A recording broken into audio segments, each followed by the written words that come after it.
Welcome to the HadeNuFF Show, episode 65.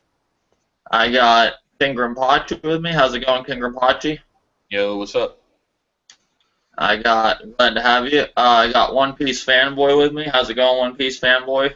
PC has no exclusives. Glad to have you. And how's it going, Aussie Gamer? Good. Haven't on if I would call out. Cool. Okay. Awesome. Alright. There's a lot to talk about today. I was gonna do a lot with Nintendo, but there's so much other shit to talk about, and to me the Nintendo Direct just wasn't that impressive. I will talk about it here in the beginning. Go over it real fast. I'm not gonna spend too much time like I was gonna on it. But alright, so Nintendo Direct happened, what was it, yesterday? Yeah, yesterday. Okay, it was yesterday. I finished watching it today. Nintendo Direct. I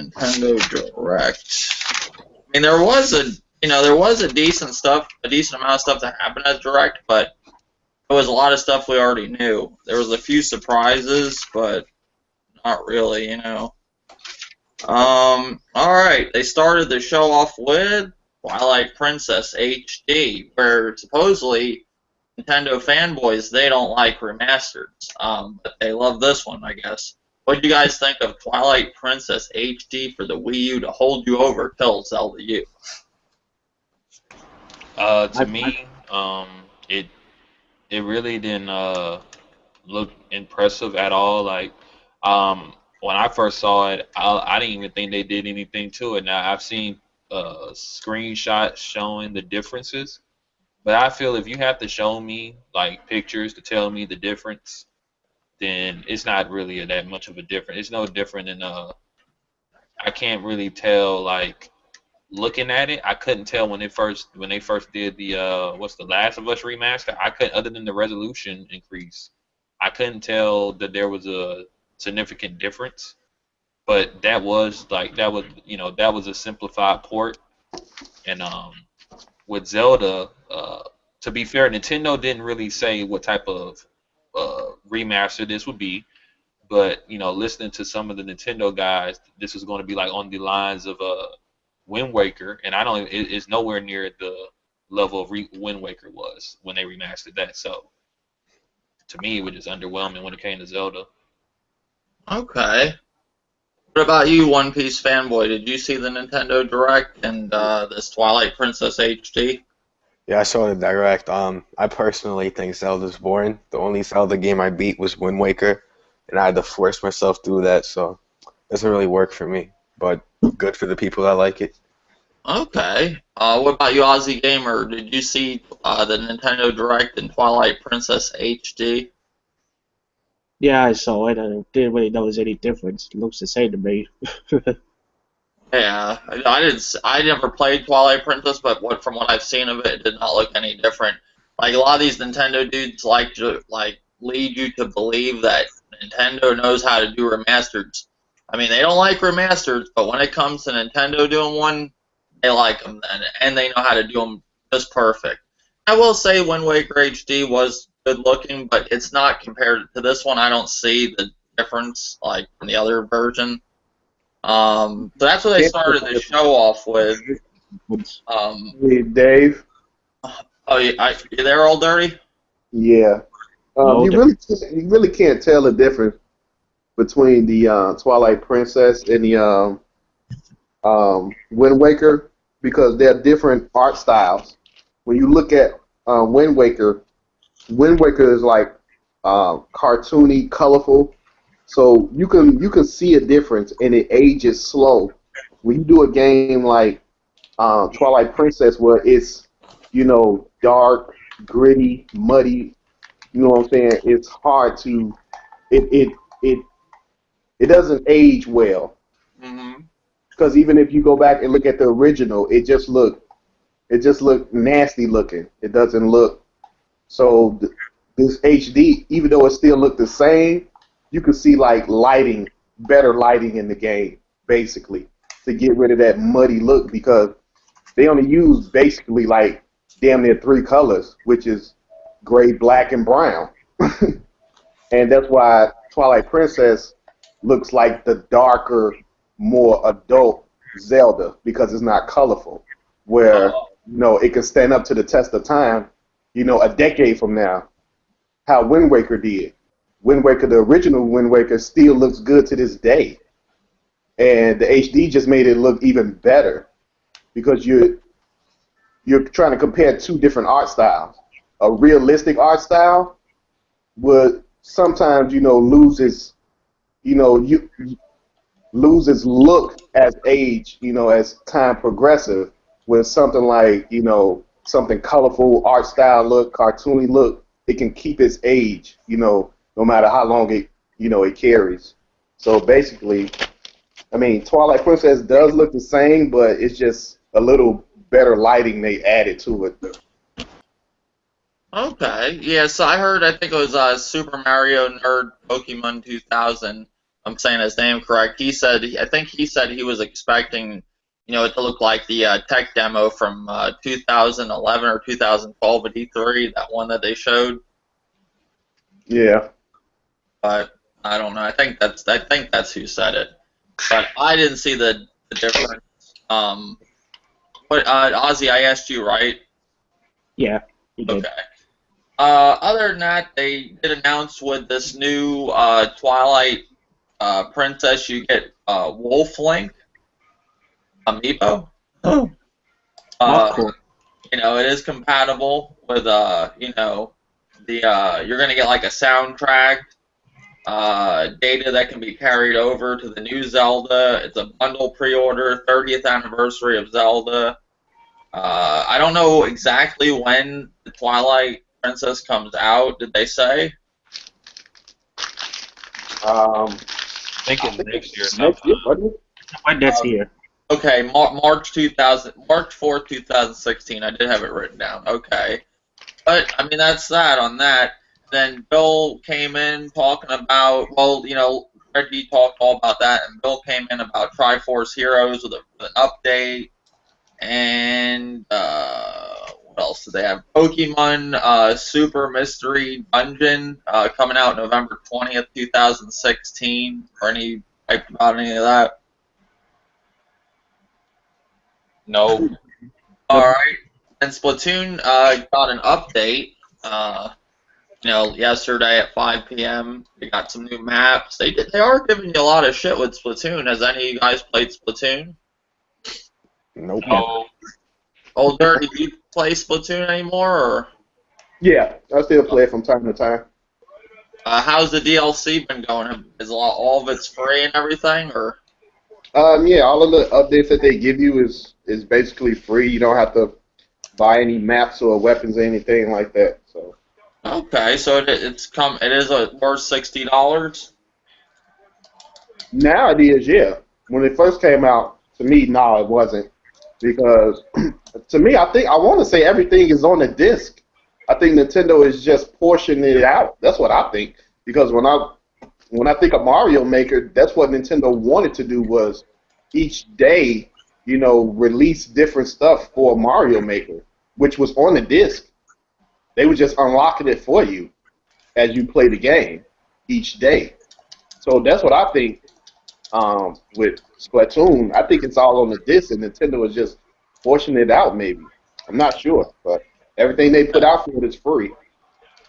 Yeah, they pretty much announced too that they'll have a Nintendo Treehouse tournament this December and a live stream on Twitch and then Nintendo.com. So they have all that to come with Splatoon. What else did they say? Then they went into Mario Maker, and they said 3.3 million people have courses available on it to play globally. They basically just talked about Mario Maker, and they showed Animal Crossing Amiibo Festival with more amiibos, coming. And they went into Mario Tennis, which Mario Tennis, it's called Mario Tennis Ultra Smash. That did look kind of cool. What do you guys think about Mario Tennis Ultra Smash? It looked cool. Will I get it? More than likely not. I'll probably just get the one on the 3DS. Okay. Then they went into a Xenoblade, and it's coming, December 4th, 2015. Something interesting that I heard them say that there's like a basic pack, an enemy pack, a player pack, and I think a skill pack. I guess it speeds up the game. Did you guys see that? Yeah, basically, the creators of Xenoblade wanted it where you had to basically you had a mandatory install, and Nintendo said no. So basically, they give you an option to install the game because I guess if you don't, the game will load really slowly. So to have, I guess, good loading, you need to, have the most of the game on your hard drive. So they want you to download at least the basic pack, but if you download all the packs, which I heard basically takes up 20 some odd gigs, which if you have a 32 gig Wii U, that's pretty much all your memory right there. Uh, so you have to basically, if you want the best running version possible, you're going to have to basically download all those packs, and then you can play your game at reasonable loading times.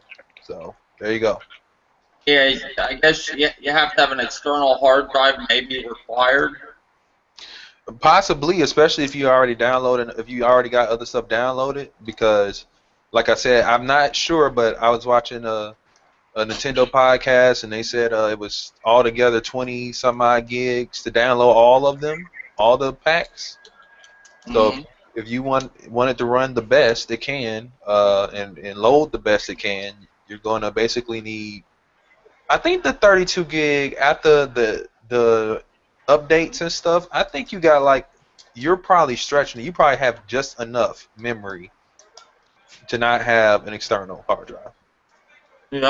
They said the built-in digital version, or one of them packs is required. I think it's the basic pack. They said that they recommend that one. Yeah, they recommend it. Yeah.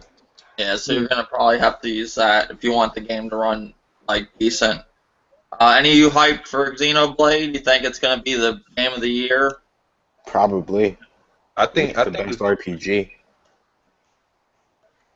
I really think it's gonna be good. Maybe even the best RPG this year. But it's a wait and see for me. I'm not gonna just. I'm gonna wait till the game comes out before I like decide to pick it up. See how it is, because they need to fix what they had in Xenoblade, the first Xenoblade. The game is so big. Imagine playing an RPG and the game is so big and there's so much stuff to do, and they don't tell you where to go. Like, that's basically how the first game played out, and I didn't like that at all. Yeah, there's a difference.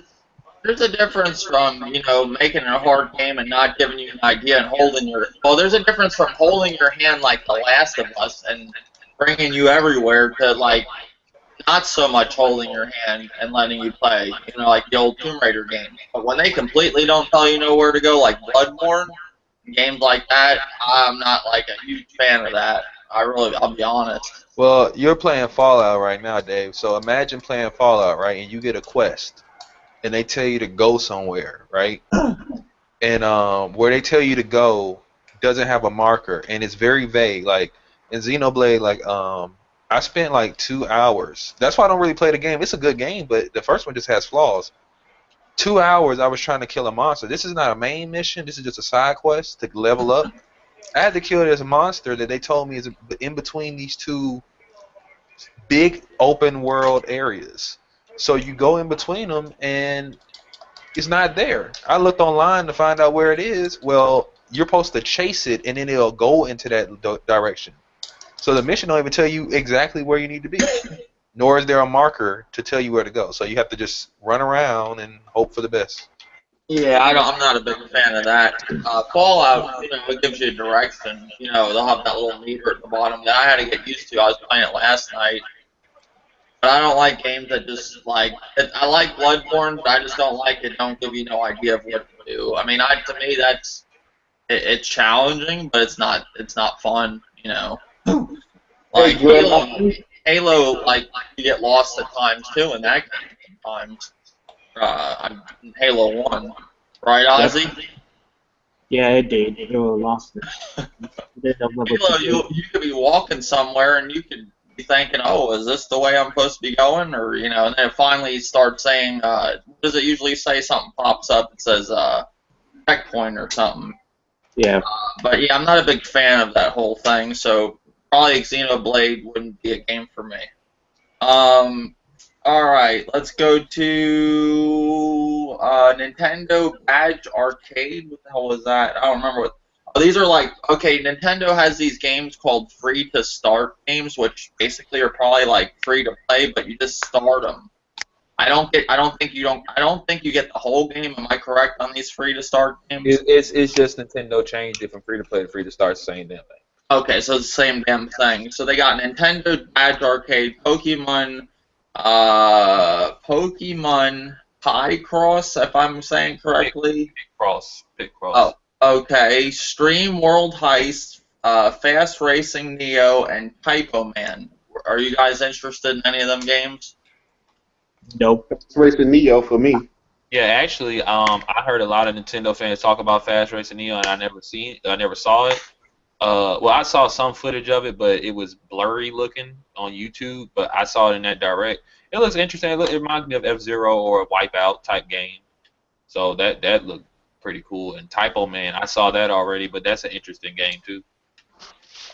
Yeah, it did look cool from what I've seen of the Neo.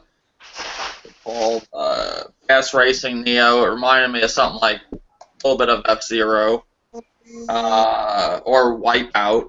But yeah, it didn't look too bad. All free to start games, which, like Jim said, they're free to play games. Just change the name. Then Bill was eating donuts. Did you guys like when Bill was eating donuts? Nah, We all have different sense of humor. So I'm not saying anyone's wrong for finding that funny, but I just can't comprehend why anyone would. I guess if you were and look, take no offense. Once again, we all got different sense of humors. I laugh at shit that some other people don't laugh at. It's natural. But unless you were a kid, I just find it funny. Well, that's where it really displays that Nintendo is for children. Like, that's where you see Nintendo is for children, stuff like that. That's where they really shine.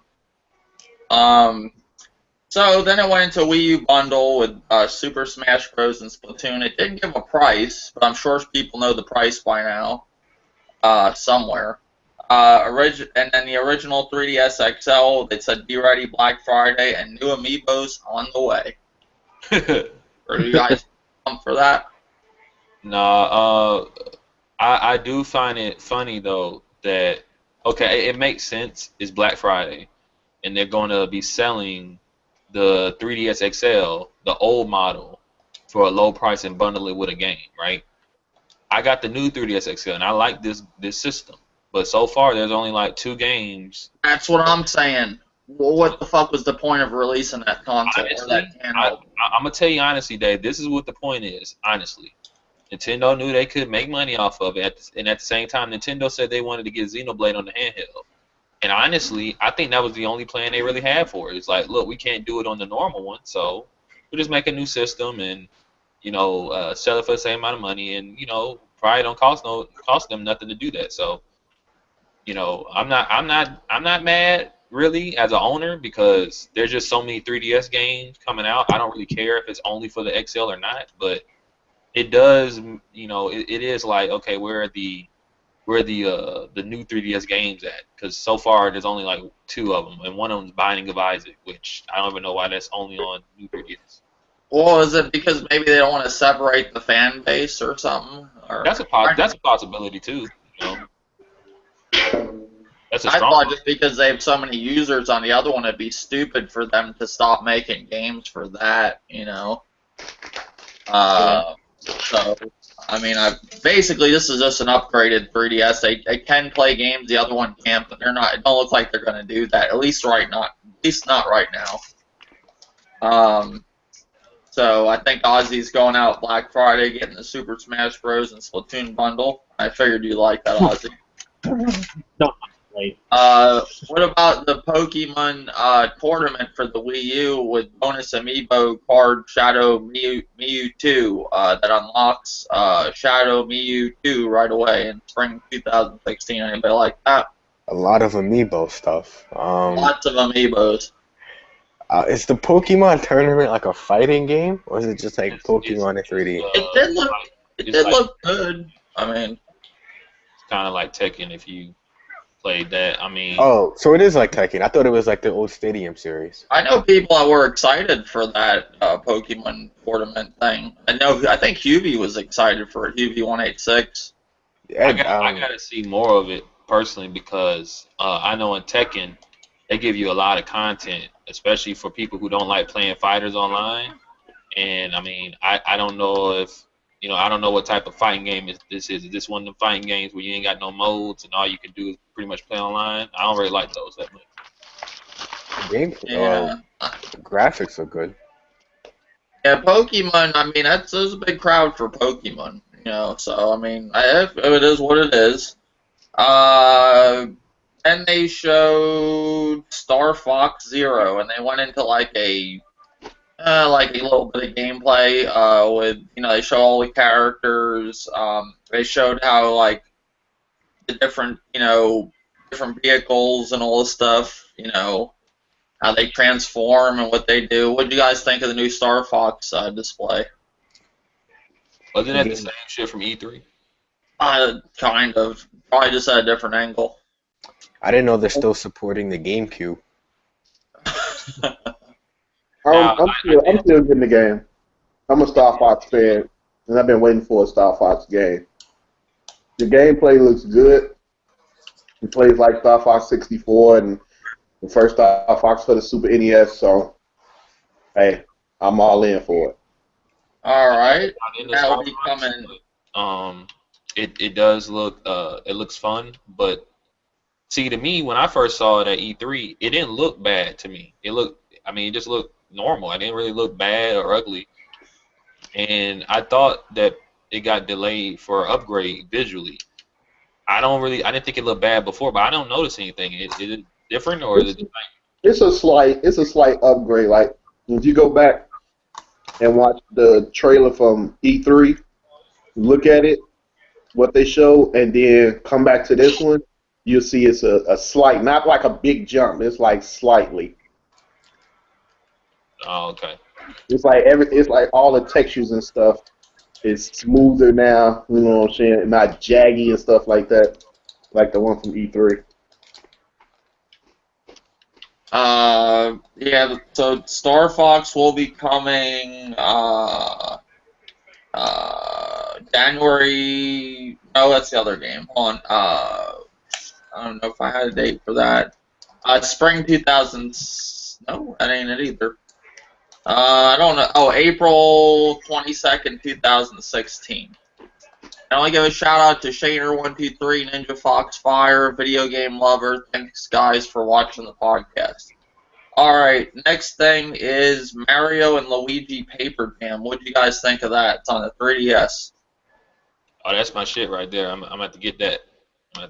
I like the Mario RPGs. They're if you're not into RPGs, they're like casualized RPGs. I like them because I like playing RPGs, but some of them take up so much of your time that those are just quick. They got good length to them, but you can get through them. All right. That's coming January 22nd, 2016. Then they showed Final Fantasy Explorers 3DS, so they are getting a Final Fantasy game. January 26, 2016. What do you guys think of that? Yeah, I definitely want to check that out when they come out. I definitely want to pick that up. Look good. So that's it. So I'm not a big fan of Final Fantasy. I only like 7. Is that a new Final Fantasy game or is it a remake? It's a new one. It's kind of like it's more of an action RPG. Kind of like imagine like you could play it by yourself, but imagine like making a character. Maybe he uses swords or magic or whatever, and you could go online and hunt stuff with other people and fight. It's more of an action RPG than it is a turn-based one. So you may actually like it if you don't like the turn-based ones. Yeah, I hate turn-based RPGs. But I just think it's funny that 3DS will get a Final Fantasy game, but the Wii U can't get anything from SquareSoft. They don't get nothing. uh, it is what it is. And then they showed Fire. Now they did this whole thing with Fire Emblem Fates. There's all these different versions you can get. I believe you can get the whole game for $79.99. Get them all, if I'm correct. Yeah. But you guys like that or? Day one buy. Oh, day one buy. Maybe Yep. collector's edition. I haven't. Can you guys hear me? There's Levon. How's it going, Levon? What's up? What's up, man? What's up, Dave? How's it been? I'm sorry that I couldn't get that special guest in today. I'm sorry. Yeah, you failed me. That's alright, though. I don't know. I gotta still pick up Fire Emblem Awakening for the 3DS, but when it comes to that, like, it depends on how they handle it, because if you don't know, with the Fire Emblem, it's like 3 of them, and basically it's kind of like, it's not like Pokemon. See, people say it's like Pokemon where you can get either the one copy over the other. In Pokemon, they're two different. Well, they're not really. They're two separate games that don't go together. You get what I'm saying? These games are different. So, like, let's say you pick one game, right? You're going to be on the side of those people fighting against the enemy in the other game, right? So to know the entire story, you're going to have both other copies. So basically, you won't know every. Now, it depends on how they handle it. They may handle it where you will know everything, and you could just play as other people if you want to. But the way they described it, basically, if you want to know the entire plot of the game, you got to buy both copies, and then get the third copy too. Yeah. Which I think, imagine playing GTA 5 and you had to buy 3 copies for each character, basically. Game's Oh, gonna be great. What did you guys think of that, other than Pachi? I mean, the Fire Emblem series is good. I like it. I got the Awakening, and that's an awesome game. And Grim, when you pick it, you love it. That's an awesome game. So Yeah, I played the demo and I like the demo. I just haven't gotten around to picking it up. Oh, okay. Yeah, so I was thinking about, should I just go ahead and get the $79, edition? Because basically, if you just go with just one, I mean, you still get a full game and a full story. But if you want to know what happens on the other side if you join, then you can buy that game. So it's like a whole totally different game. They say once you get to a certain point, it's going to, like at the beginning, it's going to be the same, I think, as the other side. But once you choose what side you want, then it's a totally different game from the other game if you brought it. So it's not the same game. When it comes to choosing your path, both games are totally different from there on. So if you want to know more about the story, you can buy it. If you don't, you just want to take this path and beat the game and whatever story and stuff you learn on that path, that's fine. You don't have to know about the other path unless you want to. Unless you're like, man, this was a good ass game. I want the second one. Then yeah, I can see you doing that.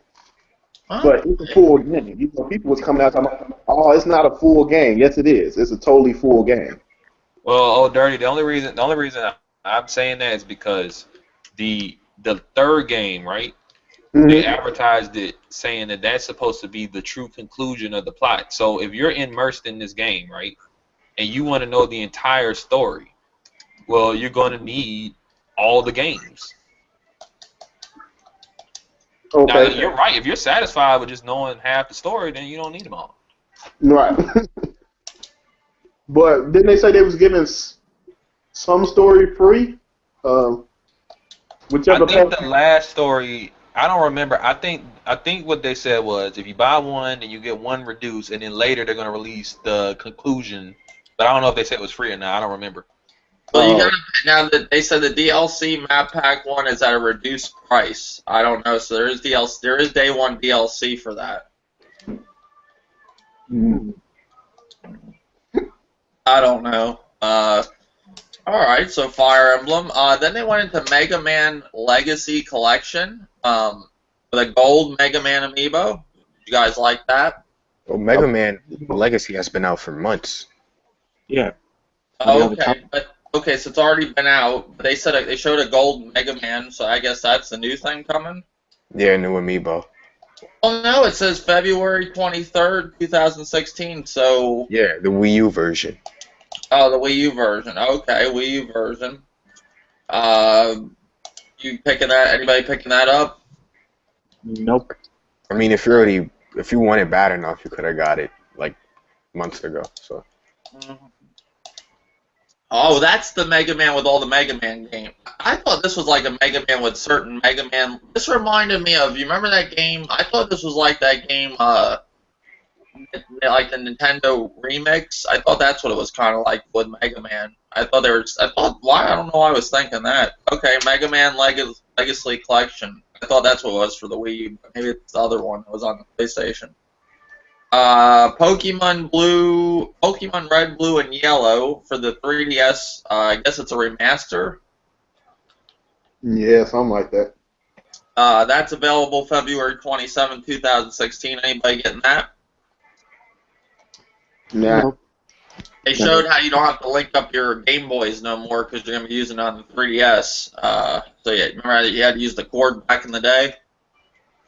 Yeah. So you don't have to do that with this one. Then it showed Hyrule Warriors Legends, which is available March 2016. Anybody? Nope. Nah, I got the one on the Wii U, so I doubt if I pick it up on the 3DS. Yeah. What about Bravely Second End Layer, available spring 2016? That Bravely Default, the second one, yeah. I definitely want to check it out. Day one buy. Day one buy. Dragon Quest VII, Fragments of the Forgotten Past, summer 2016, 3DS. Day one buy. Damn. Yeah, I never played a Dragon's Quest, but this would be my first. What about Dragon Quest VIII, Journey one of buy. the Cursed King? Day one. All right, they were just in those two games too. Then they showed Hive Jump. It's called, and it's coming out early 2016. Kerbal Space Program 2016 Wii U. Mighty Number 9, the game that I'm still waiting on, February 16, 2016. Lego Marvel's Avengers. They always get their Lego games. January 26, 2016. Project X0. I think Project X02. February 6, 2016. Then they showed Terria, I think it's called. 505 Games, early 2016. Super Smash, and then they showed. I think they closed the show with Cloud, the big thing, Cloud coming to Smash Brothers, and everybody got petitions now that don't want it don't want it coming to Wii U because they don't want that character from Final Fantasy VII, Cloud, coming to the Smash Brothers. What do you guys think of that? Did they say why they don't want it? Because I don't understand shit. If you could take motherfucking Snake, why can't you take Cloud? Well, I'll tell you this, right? Now, there's obviously people who aren't on Nintendo saying they don't want it there for obvious reasons. But some of the Nintendo people are saying it because, well, Cloud is heavily associated with PlayStation. And when you're a fanboy, PlayStation is the enemy. So they don't want that character there. Okay, I understand what you said, Grim, and how they think. But when I think of Final Fantasy, I think of Nintendo and I think of PlayStation. I mean, Super NES had started off with the Final Fantasy series. You know what I'm saying? So just because the PlayStation 1 got 7 and the N64 didn't, so that makes a big thing that we don't want cloud because it wasn't on the 64. Like Nintendo had, Final Fantasy games, and they still get them on the handheld. So, like, and maybe it's me. Maybe I'm just old. I don't know. I don't get these cats. Maybe I'm just too fucking old. I don't. It's just a fucking character. Well, that's the thing. Maybe you're just old, and maybe the people that are worried about this are like young kids, because that's the only people I can be thinking that would do this. But sometimes I think it is young kids. And when I go look on YouTube, some of these people I think are young kids that are commenting. They're people that are older than us. I always say this, right? I don't know any kid that knows what a petition is. I don't. And if they do know what it is, it's only because in school they had to learn it and then they forget about it once the summer's over. So I don't think kids are making petitions. Those are grown people. But yeah, that was basically the direct. If you had to grade it from a 1 to a 10, I would give it a 5. What would you guys give it? That's a little low. 7. Okay, I agree with Dave. 5. Yep, that's where I'm at. I go with a 6. I mean, you gotta think. You guys, all the Nintendo people, haven't had a fucking direct since when? And that's what they come at it with? Yeah. I mean, that's fucking piss poor. That's horrible. Oh, Dave, before we get off the direct, I don't know if you heard this, right? But 2 things I found funny about the direct. One, when they talked about Splatoon, I don't expect them to get free DLC forever. But it was kind of strange that Nintendo said we're going to keep supporting Splatoon with updates at least till January. They ain't nothing but a couple months from here. Really, Yeah. we in the middle of November pretty much. You might as well say that's a month away. Now, when you say updates, I hope they mean free updates because, we don't expect to get stuff for free forever. But, like, what about patches and stuff? Because I see in my feed on Google Plus all the time, you won't hear Nintendo YouTubers saying this, but I hear people say that they can't connect to Splatoon all the time and it has connection issues. So, I hope they keep fixing it until it's fixed. So maybe by January it's fixed, but I doubt that. The other thing is Mario Maker. Apparently, while playing the game, on the game itself, it's hard to find certain people. So Nintendo made this app, or you can go to this website and find people and find certain maps quicker, right? I find that a little stupid because they made an app for that, but why can't they just implement it in the game itself? Like, that just doesn't make sense. It's cool if you wanted to make the app because the way they advertised it, they said, while you're out and about doing whatever you're doing, you could be on your phone on the app searching for Mario Maker maps. And I'm like, what? Like, why can't you just let me do that in the game? But, I agree. And where was the new president? Why can't he do the direct? Because he's old. Okay. Huh. I got like 25 dislikes for my video with the Nintendo Direct coming Thursday. Who cares? It was a lot of hate for that. And Mr. T, he asked me, basically said, what did Mr. T say? He said something like, let me find his comment. Right. It should be. I gave it a 7 out of 10. It was pretty decent, but it wasn't the greatest. Oh, okay. Yeah. And he said, why are you annoyed that Nintendo fans are excited for a Direct? We haven't had one since before E3, before Iwata died.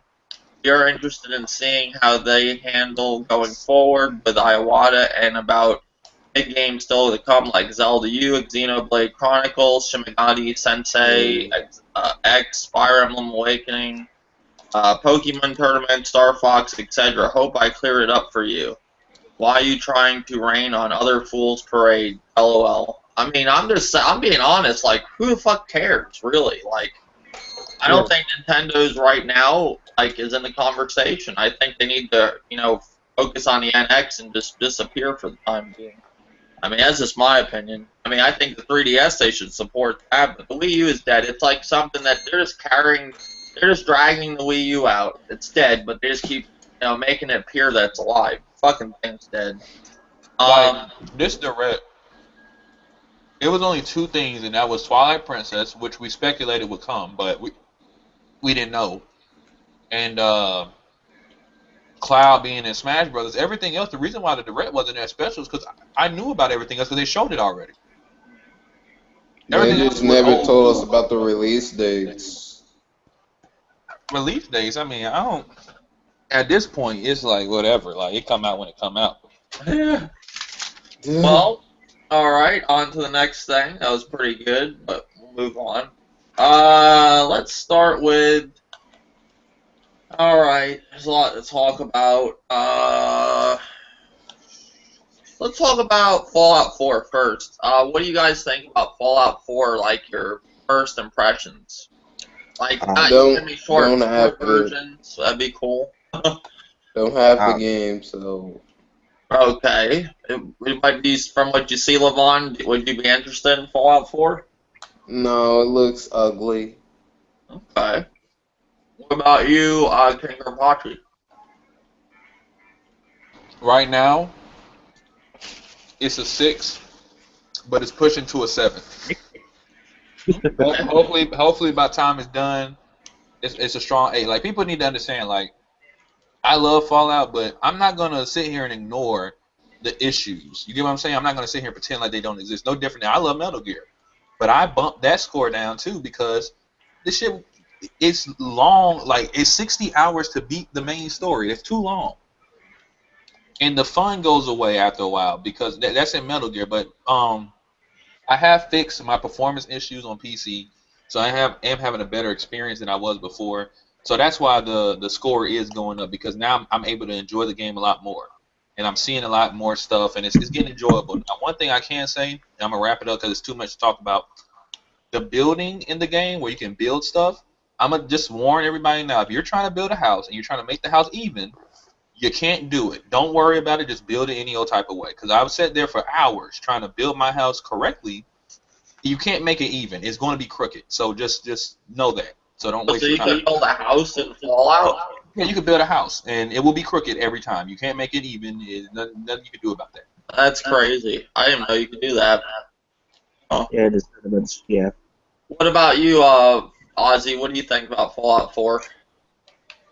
Maybe for what I played of it, it's like the side content, the side missions. I've been having a lot more.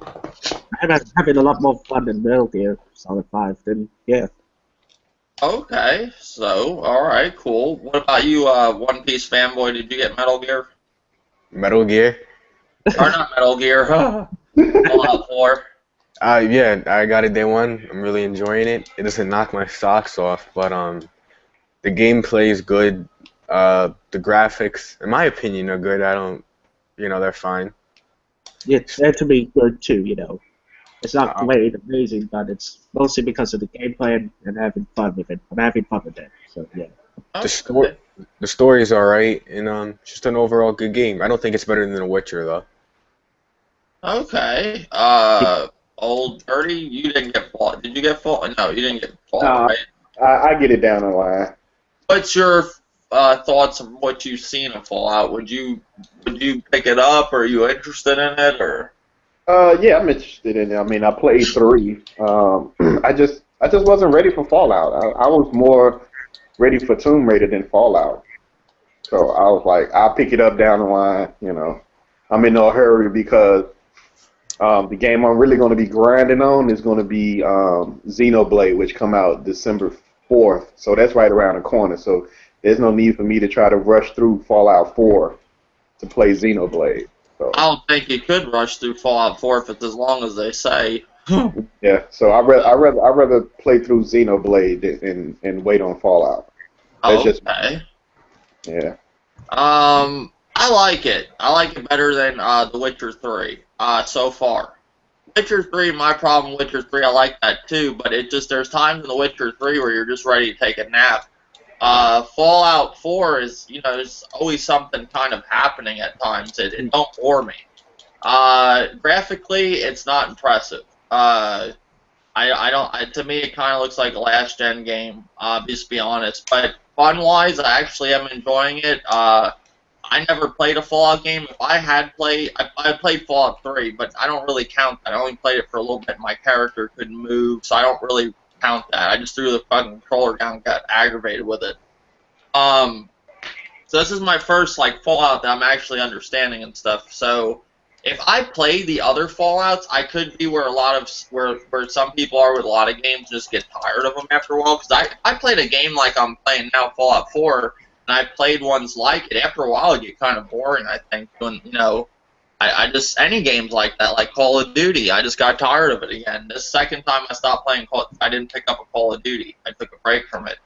But from me going into Fallout now, and what little I played of Fallout 3, I actually really like it. I think it's fun. Now, that can change. It's nothing like Tomb Raider. Tomb Raider, I'm having a blast, but they're two different games. But I think Fallout 4, I'm 3.5 hours in, so we'll see what happens. So far, I like it. I don't see this big craze over it, though. I mean, you got people going nuts. Like, I went to the smoke shop to get my stuff for this, and they're all, like, talking about Fallout like it's fucking, like, something like Call of Duty, and I'm like, damn, I never knew Fallout was this big, and I was online picking up the Best Buy, and this guy's talking to me about how he's been watching it on stream all week. He's so pumped to play it. He's like a dude that probably is like a lawyer or something. I didn't even think he would play Fallout. And, you know, it was, you know, the anticipation for this game. I guess a lot of people are hyped for it. Now, this whole 0 frame rate thing that people are talking about, I did see what they're talking about when I was playing. But to me, that's just, to me, I'm not like a frame rate spotter or anything, but that's just me. The game paused on me twice, so if that's what they're talking about, there it was. Big deal. It kept going, though. I want to bring up this, to go into the Fallout topic, I want to talk about, like, frame rate, meaning, where the hell did I have it written down? Where the hell was it? Basically, I got at, can you see frame rates without Digital Foundry? Most, like, you know, like, you need to think like how Digital Foundry spots frame rates. Can you really spot, like, if I was playing a game, like I was talking to Old Dirty one time, and it went from 60 to 50, can you guys spot that? Yep. Oh, so you can spot 10 frames, you can spot that? See, the frame rate is not graphic. I can't tell the difference between 1080p and 900p. I can't. But I'm playing the game and I can tell the frame rate's different. It's like really different. Yeah, I can tell when. Yeah, I can tell.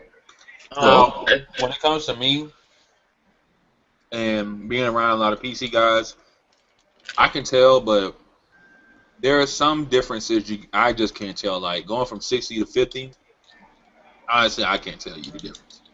Now going to really like around the high 40s and up to 60, I can't tell you the difference. It's like some people were saying they noticed that 1 frame difference in Mario Kart 8 because Mario Kart 8 runs at 59 frames per second. Like, you know what I'm saying? Like a lot of the, and it's funny because a lot of the PC dudes, like, you know, the hardware they're running and the games they're playing, they're like, oh, I'm playing it max out at 60 frames per second. And it's like, you're like, man, I know your hardware is like, I don't see how that's possible. So then you tell them to turn the frame rate counter on. See, they don't have it on. They're just playing the game, and that's how they feel it's 60. And then they're like, oh, no, it's like 45, 50. But see, they don't know, you know, because it's not dipping and it's not doing anything and it's staying still, as long as it's in that high range, it feels smooth. Some people say they can feel every frame dipping. I don't know about that. Yeah, I mean, like, I can understand, like, a PC gamer like yourself, but most console gamers that were never exposed to PC, I don't see how they tell the difference of frame rates. How can you not tell the difference, though? Like, I'm talking about nobody's seen a difference from 40 to 60 or 50 to 60. I don't think anybody's seeing that difference. Are you how all can you not tell? Old Dirty, can you see that? You know what? I'm not, you know, with PC, but you just playing the game, man. I can't tell no 60 to no 50. 10 frames. How fucking close is you to the TV? That's what I want to see. That's what I want to. Now, if you say you playing the game at 60 and it drop down to 30, I can see 30. But 50, man, come on. I heard I a mean, guy on it's TV not talking even about, just yeah, like I was playing Tomb Raider, and it dropped down between like the higher 20s and mid. I'm like, how the fuck did you know what it dropped down to? You knew that it dropped down to the higher 20s, mid 20s frame rate per second. Get the fuck out of here.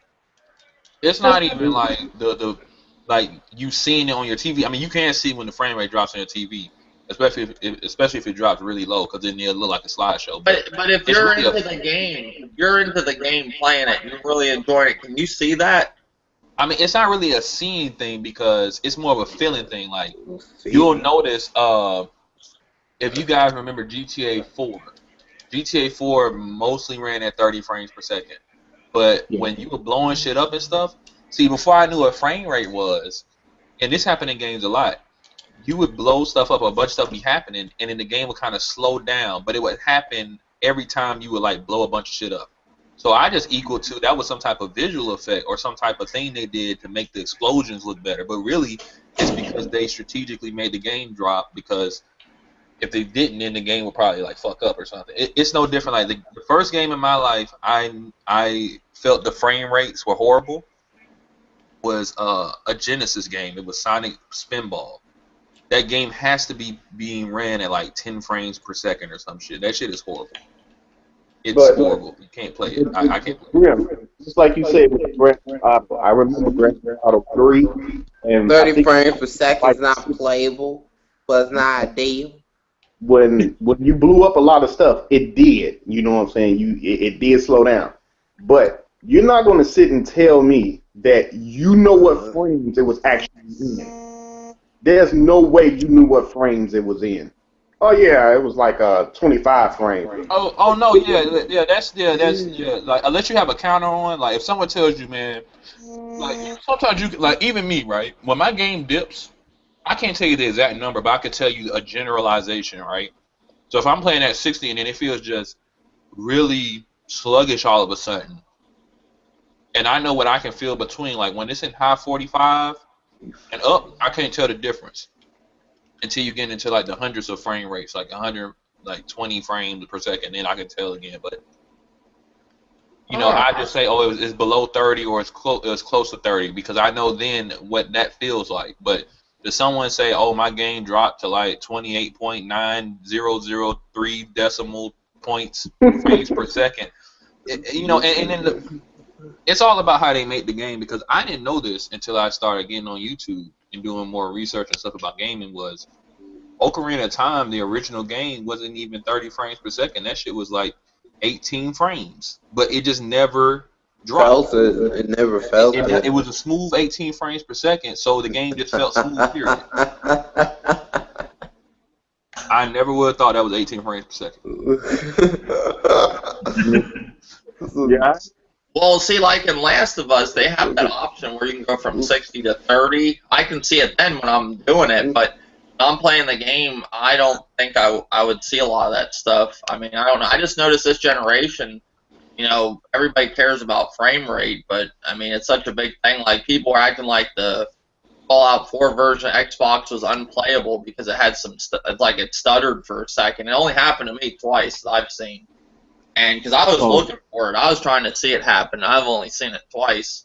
But I don't know. I think it's a little ridiculous, this whole frame rate. I can understand if you're, to me, when I think about PC, like with a lot of PC people, it seems like all they're into, a lot of them are into like how great they can get their game running.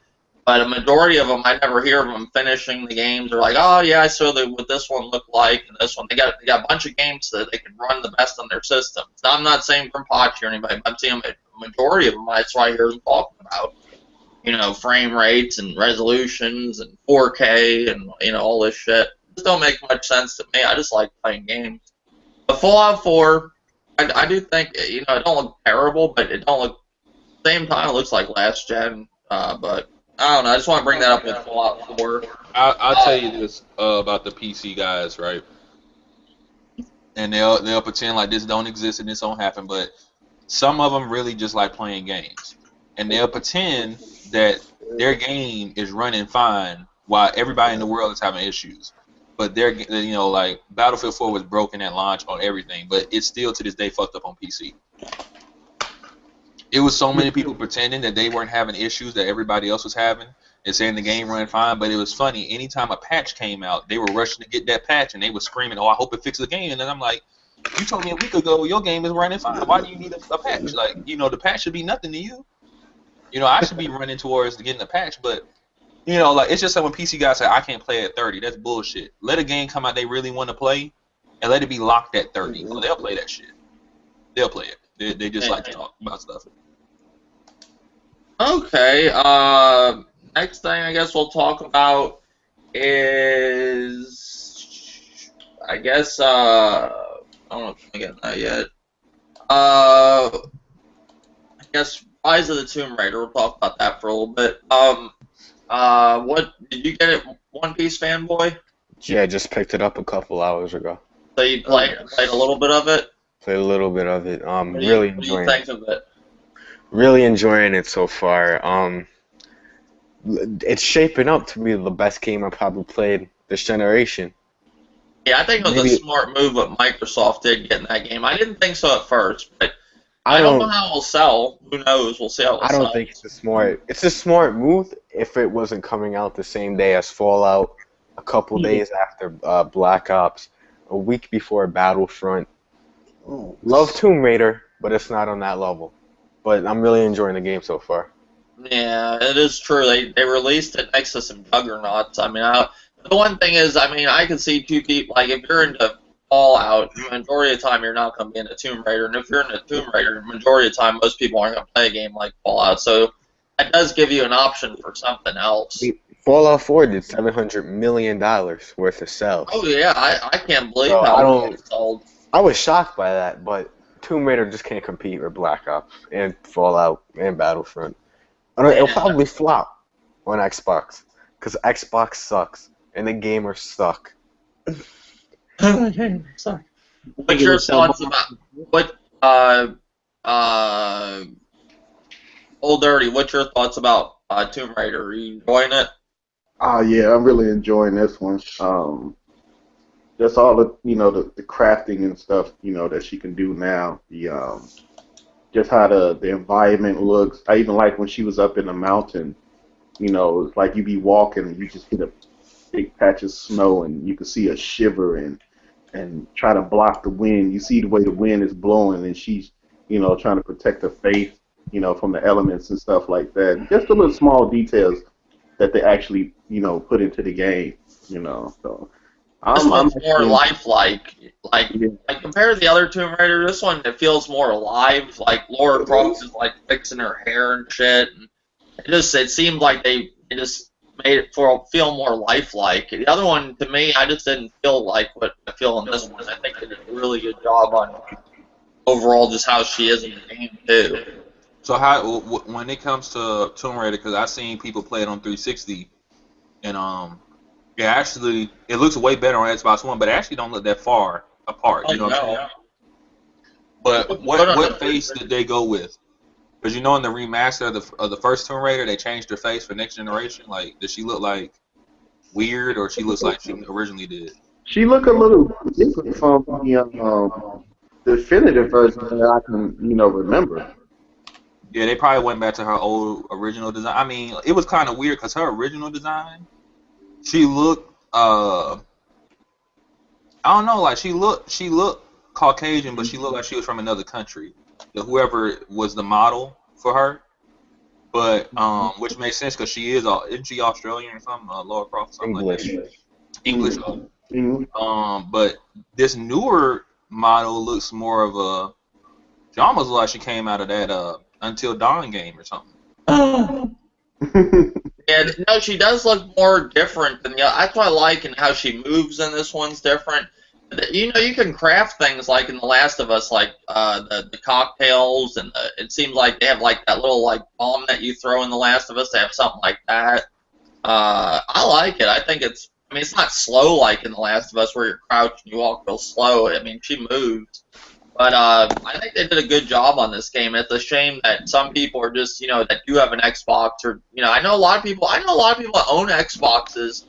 They have a PlayStation and they play that and they just say, "Oh, I never touched my Xbox." But if you're stupid enough to pass up this game, this is not a game. If I had access to play right now, I would not be passing it up to wait for PlayStation or nothing.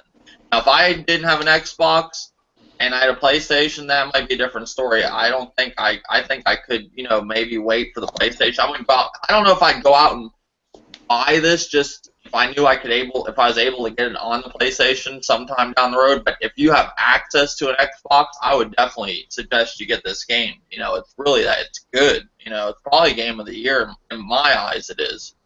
But what do you think of it? Anybody else play it? Levon? Anybody else? What did you think of it, Levon? Are you into Tomb Raider or no?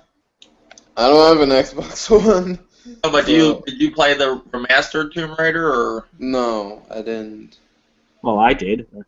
Oh wait, Ozzy's in here too. Yeah. What do you think of Tomb Raider? Do you like Tomb Raider from what you've seen, or? Well, I played the definitive version on PS4, and I liked it. I liked the reboot.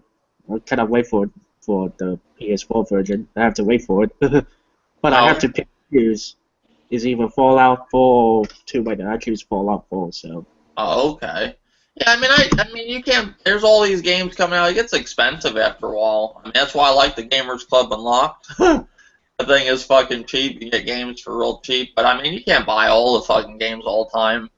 But I mean, it is a good game. I'm telling you guys, it's not. I'm not telling you to go get a shit game. It's for anybody watching this that is really good. If you're on the fence about it, I wasn't a big fan of the last Tomb Raider.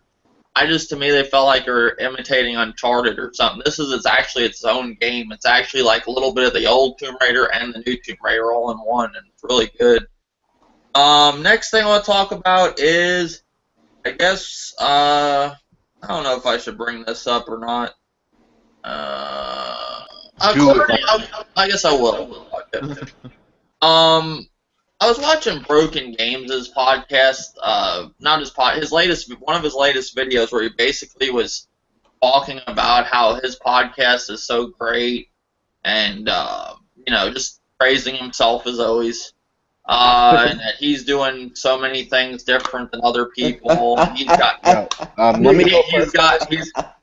20 gaming topics a podcast and I looked at how long his podcast is. It's 2 hours and 27 minutes, and 20 gaming topics. That isn't really hard to do. I just want to know, you guys, in your opinion, do you think that he has the best podcast out there? He's okay. He's okay. I mean, I want to know what is he possibly doing that we're not doing, or anybody else? He's not doing anything like special or spectacular or anything. Like, he's just doing it like everyone else. That's how I see it. Just he's on SoundCloud. Yeah. I think BG comes off as a pompous ass. He comes off as a guy who is like never popular in school, but once he got famous on the internet, look at me, I'm amazing now. Like, you're popular, you're a bunch of losers. This is what the crumb side is, a bunch of losers and nerds. Deal with it. I am a nerd. If you're a dude that has as many subscribers as he has, which he don't get the views to match his subscriber count, and you're praising yourself for being king of the crumb side, I'm sorry, that's nothing to be proud of. I mean, I thought it was very funny. Like, I watch his stuff from time to time, and I like his podcast. I'm not downing his podcast or anything like that, but I just think it's funny how he comes out and just praises himself, and he's always like that. And I just want to know if anybody's seen he's doing something different than anybody else is. The only thing I could see that he's doing different, I guess he's on SoundCloud, which I never really heard of until he mentioned it. He says he does 20 gaming topics. His podcasts run 2 hours and 27 minutes, usually over 2 hours, or the 2 hour mark. I don't think it's hard to do 20 gaming topics. And he's got pretty much all the big YouTubers in the crumb side. So, yeah, exactly. Now, if you had Boogie on your podcast and all those like Angry Joe, then maybe I could say, oh, you're doing big things, but you just got dudes from side. You just got your regulars. That's all they got. Well, basically, he just got the people that been on YouTube just as long as him, and they all know. Exactly.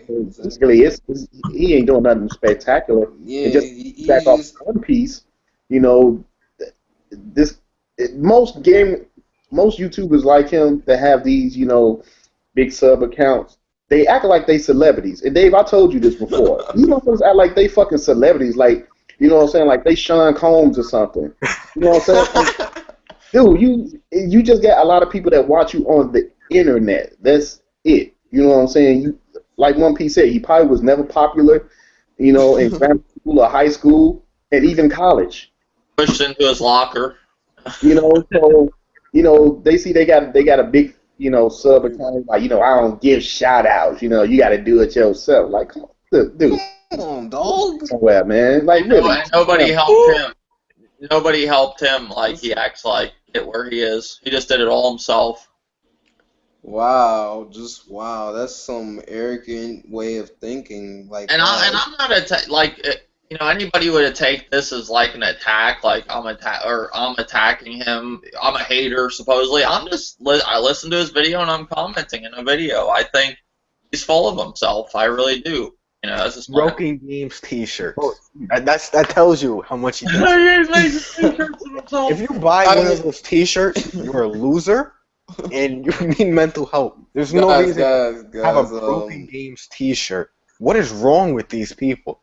Now, I thought of buying a Big Gamer Small Talk T-shirt. That crossed my mind. I was gonna get one and wear it on a video today, but I didn't get it yet. I'm still thinking about it.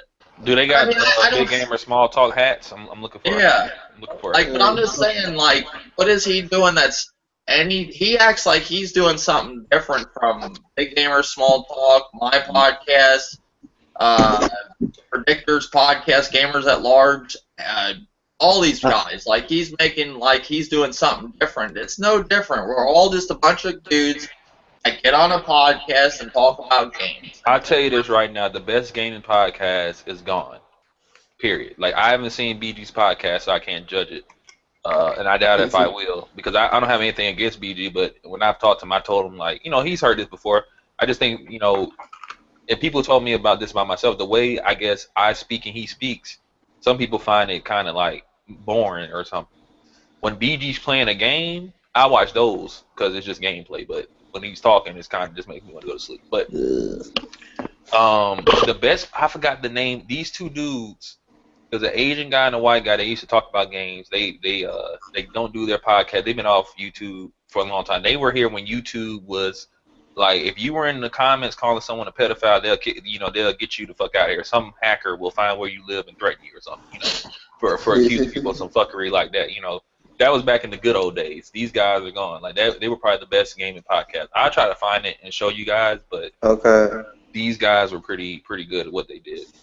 And his editing skills are average. They're okay. Yeah, I just not great. I just basically want to know what he's doing different in his mind. He thinks that nobody, because I just see the same thing from everybody. I mean, he says he has the most diverse podcast out there, but I mean, I've had Mr. T and Black Bond in the same podcast. That's pretty damn diverse, Yeah. All I see is like the same YouTubers. Yeah. I think he should put some of us on here, like me. Yeah, if you got Levon on there, he's diverse. Yeah.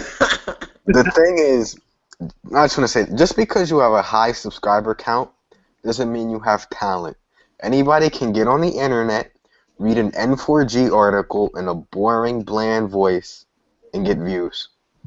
Simple as that. Well, you got to give the guy credit. He did get 80,000 subscribers, but if you look at his view count, it's dead subs, a lot of dead subs. But it is still impressive. He got 80,000 subscribers, and I give him, a round of applause for that. But it's just, to me, he just knows a lot of people on YouTube, and he's able to get them in the podcast. But I've noticed this. Whenever I've had bigger people on the podcast, and you have a group of big personalities, it's always very hard to control that. Like, because everybody wants to talk then. It's even with the dudes I got in here right now, everybody always wants to talk. Not so much this crowd that we got going on in here, but I've had it where I've had a lot of big YouTubers, and it's hard to get everybody to sync. It's almost impossible. You know, and he does do a good job of doing that, but, you know, at times I've seen his podcasts get out of order just like everybody else's. It's no different than the next guy. I just wanted to bring that up, not attacking the guy. I'm just, you know, asking a question. Next thing is, I guess is there anything else on? Alright, I'll bring up this too. The other day, one of my friend's sons, he came over and he saw all the games I had and everything, and his eyes just went out of his head. And he's trying to go through all the games to play something. And to me, I looked at him and I was like, that's the feelings I used to get when I was younger, you know. And I think to myself now, I don't feel like that no more. And I think it's because I'm not a kid no more. But I think that's why none of this shit impresses me anymore. Like when a game comes out, like, how do you guys feel about it? Do you feel like that anymore? Like where your eyes just pop out of your head when you see a game? That still happens with me, but that happens a lot more with, I say, indie games than it does bigger games.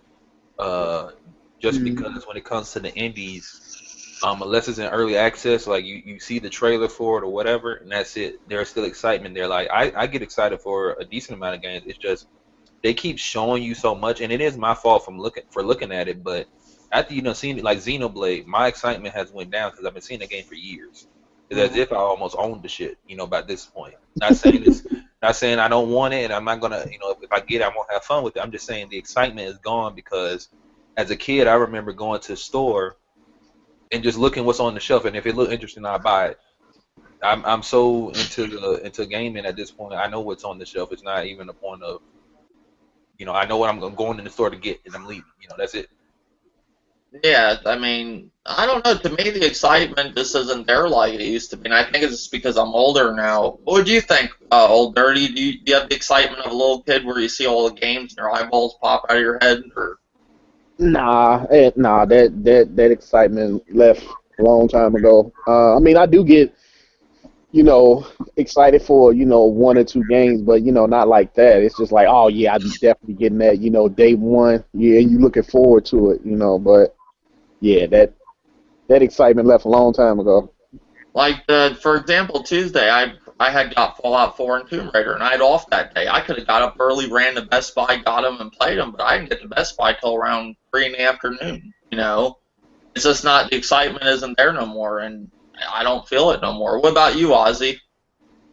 I mean, I still feel excitement here and there for like a game like Fallout 4, but nowadays I don't feel that way because most of the stuff it's the same old sequels after sequel, Sometimes get tiresome, Yeah, well, a lot of people are complaining this generation because it's basically just, they say it's regurgitated bullshit. You're just seeing sequels to games of the same old games, remasters.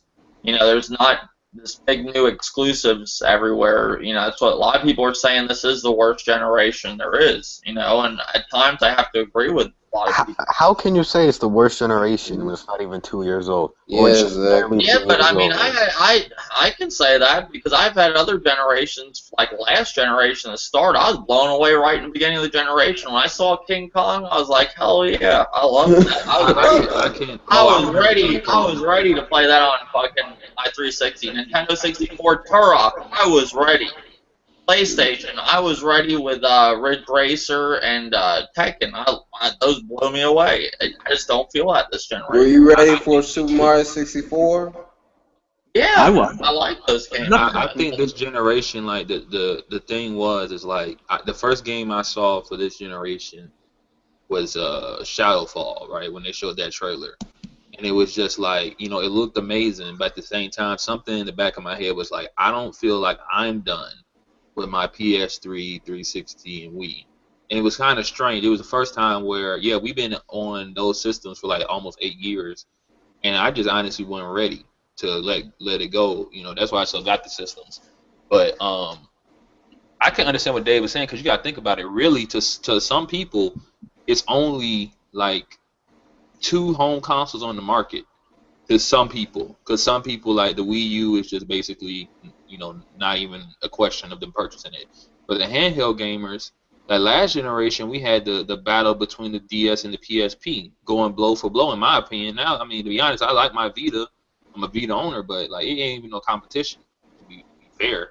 So it's almost like this generation is missing something because not everybody brought their A game. To be honest with you.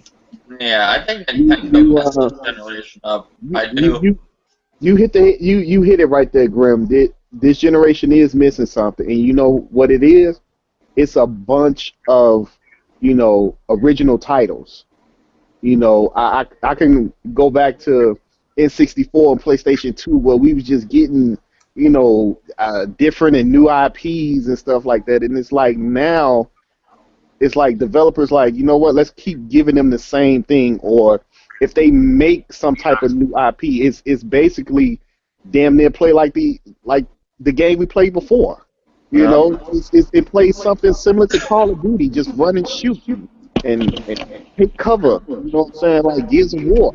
They not giving us those Animusha, you know what I'm saying, from PlayStation 2 era. They not giving us that Beautiful Joe. And games like that, it's like I don't know.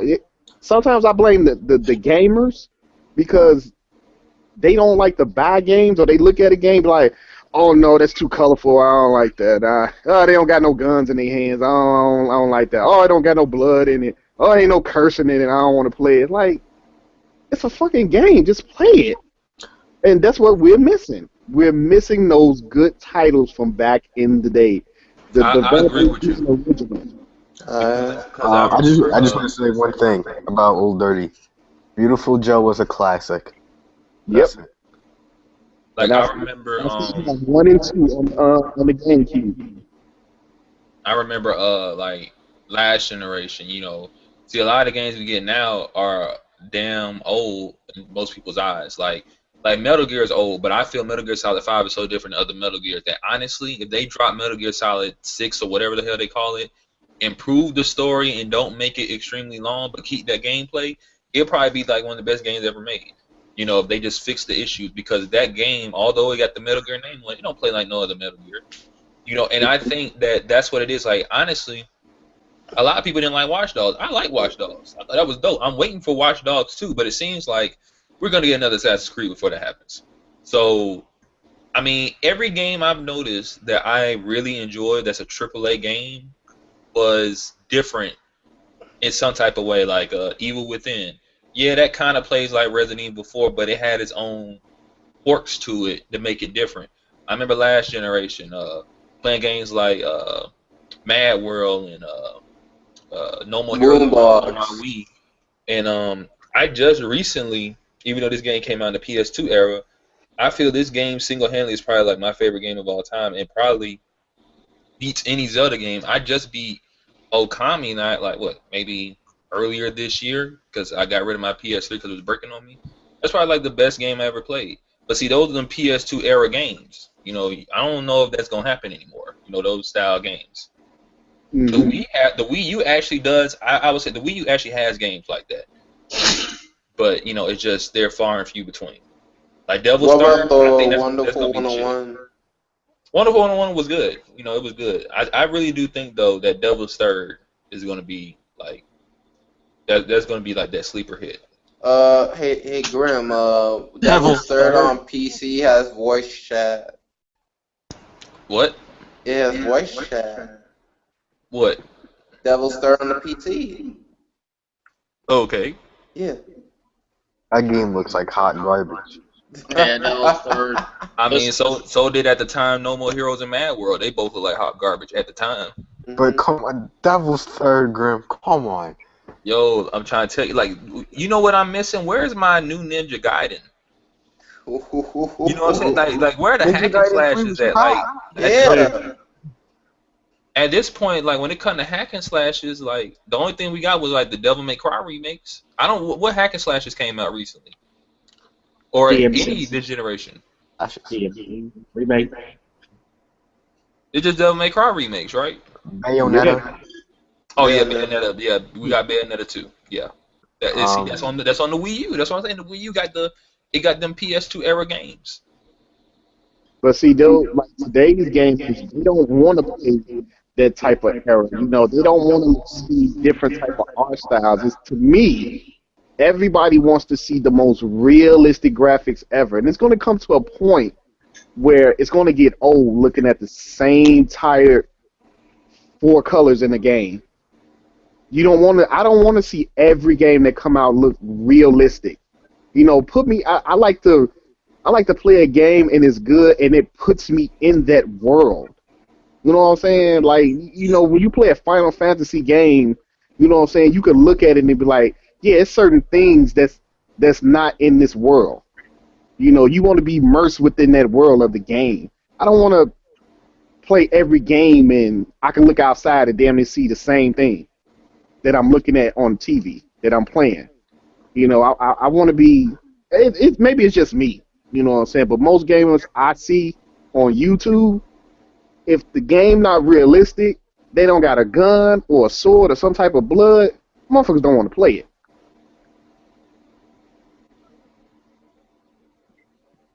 Dude bros. Yeah. Yeah, they on the PS4, them dude bros. Nah. Like watch everybody go out and buy Persona 5, and I guarantee half of the people that buy it don't play it. Well, that's a lot of the JRPG. That's a lot of the PlayStation crowd. A lot of them are fakers. Like, Those them dude bros. how are they? We'll do this after the podcast. Other than that, I guess we'll go on this.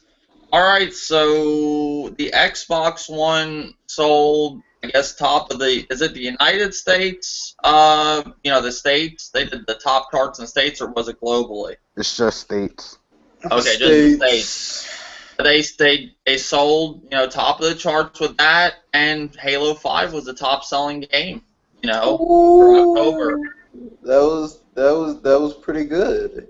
Yeah, that's damn good. So at least, you know, Microsoft is not out of the game totally like a lot of people were thinking. You know, I didn't think Halo 5 would flop. I never thought that. I was questionable. You know, the way sales were going on the Xbox One. What do you think about Old Dirty, the Xbox One top of this, you know, charts of, you know, in the United States, and Halo 5 #1 game? I mean, that's good for Microsoft. I knew Halo was going to sell. I had no doubt in my mind that it wasn't going to be big. But I mean, that's just a big step up, you know, for Microsoft. You know, they keep changing the Xbox. You know what I'm saying? It's like they listening to the fans. They giving you backwards compatible. You know what I'm saying? They trying to get those, you know, few thousands, you know, people that's still on the 360 to move them over to the Xbox One. So, I mean, Microsoft doing what they got to do. You know, I know they want to leave from Microsoft, but, I mean, Microsoft selling like hotcakes. But, I mean, they still doing good. Even though they in second place, man, they still doing good. They still selling consoles. It ain't like it's the Wii U where they just stuck at 10 million. What about you, King Rabachi? What do you think about Xbox One doing good, like it isn't out of the game, and Halo 5? I mean, I don't think, you know, at this point, let's just be real. Like, the Xbox One being in second place to me is not nothing special. You know, and I don't really care because, like I said, I don't care about the sales and shit. But I mean, they can't be in third place. You know what I'm saying? Because it's almost like third place. You don't think the Wii U could catch up to the Xbox One? The only way the Wii U can catch up to the Xbox One is if Nintendo told everybody, "Hey, look, if you go to the settings and press this magical button, your Wii U will get a bunch of fucking great games right now for free," or something like that. I don't know anything other than that. It's a wrap. Like, you know what I'm saying? The Wii U is probably permanently. Like, unless Zelda just comes out of the clear blue sky and just sells. Where's the Xbox One at? Like 20 million or close to 20 million? No, Xbox isn't near 20 million. Probably 15. Okay, it's at 15. So let's say Zelda comes out, right? And Zelda could do this. Let's say the Xbox One don't sell no more units, and then when Zelda comes out, they sell 5, maybe 6 million to catch up. which I honestly, I mean, it's Zelda, so it could be possible, but I don't think people buy Zelda like that no more. So I don't know. I don't know what they can do. I think it's a wrap. Yeah, the old the NX, whatever the NX is gonna Man, be. yeah. Hey, are y'all sure that the Xbox is at 15 million? I thought they had more. Yeah, I I thought. thought Yeah, it was close same to 20 here. million. I don't No, I thought it was 20. I thought it was like 24 million. no, on sales. I that's don't know. the PlayStation. Now the consoles that they don't sell that much. No, the Xbox. I'll go. I know this is a little bit outdated, but the VG charts is going to be the one that has like they did just sell a lot with the Halo, but it the last time I checked on VG charts, which is outdated, but it isn't outdated by a lot. It is let's see, it's popping up right now. 15.1. Let's see if it's even on here. Oh, it might not even be on here. Oh, here it is, 15.1 million compared to 27.5 million. Now these are older sales, but not that old. You know, they're like a couple weeks old. So Xbox may be at like, I don't know, 17, 18 million, but they're not at 20. I don't think they're at 20.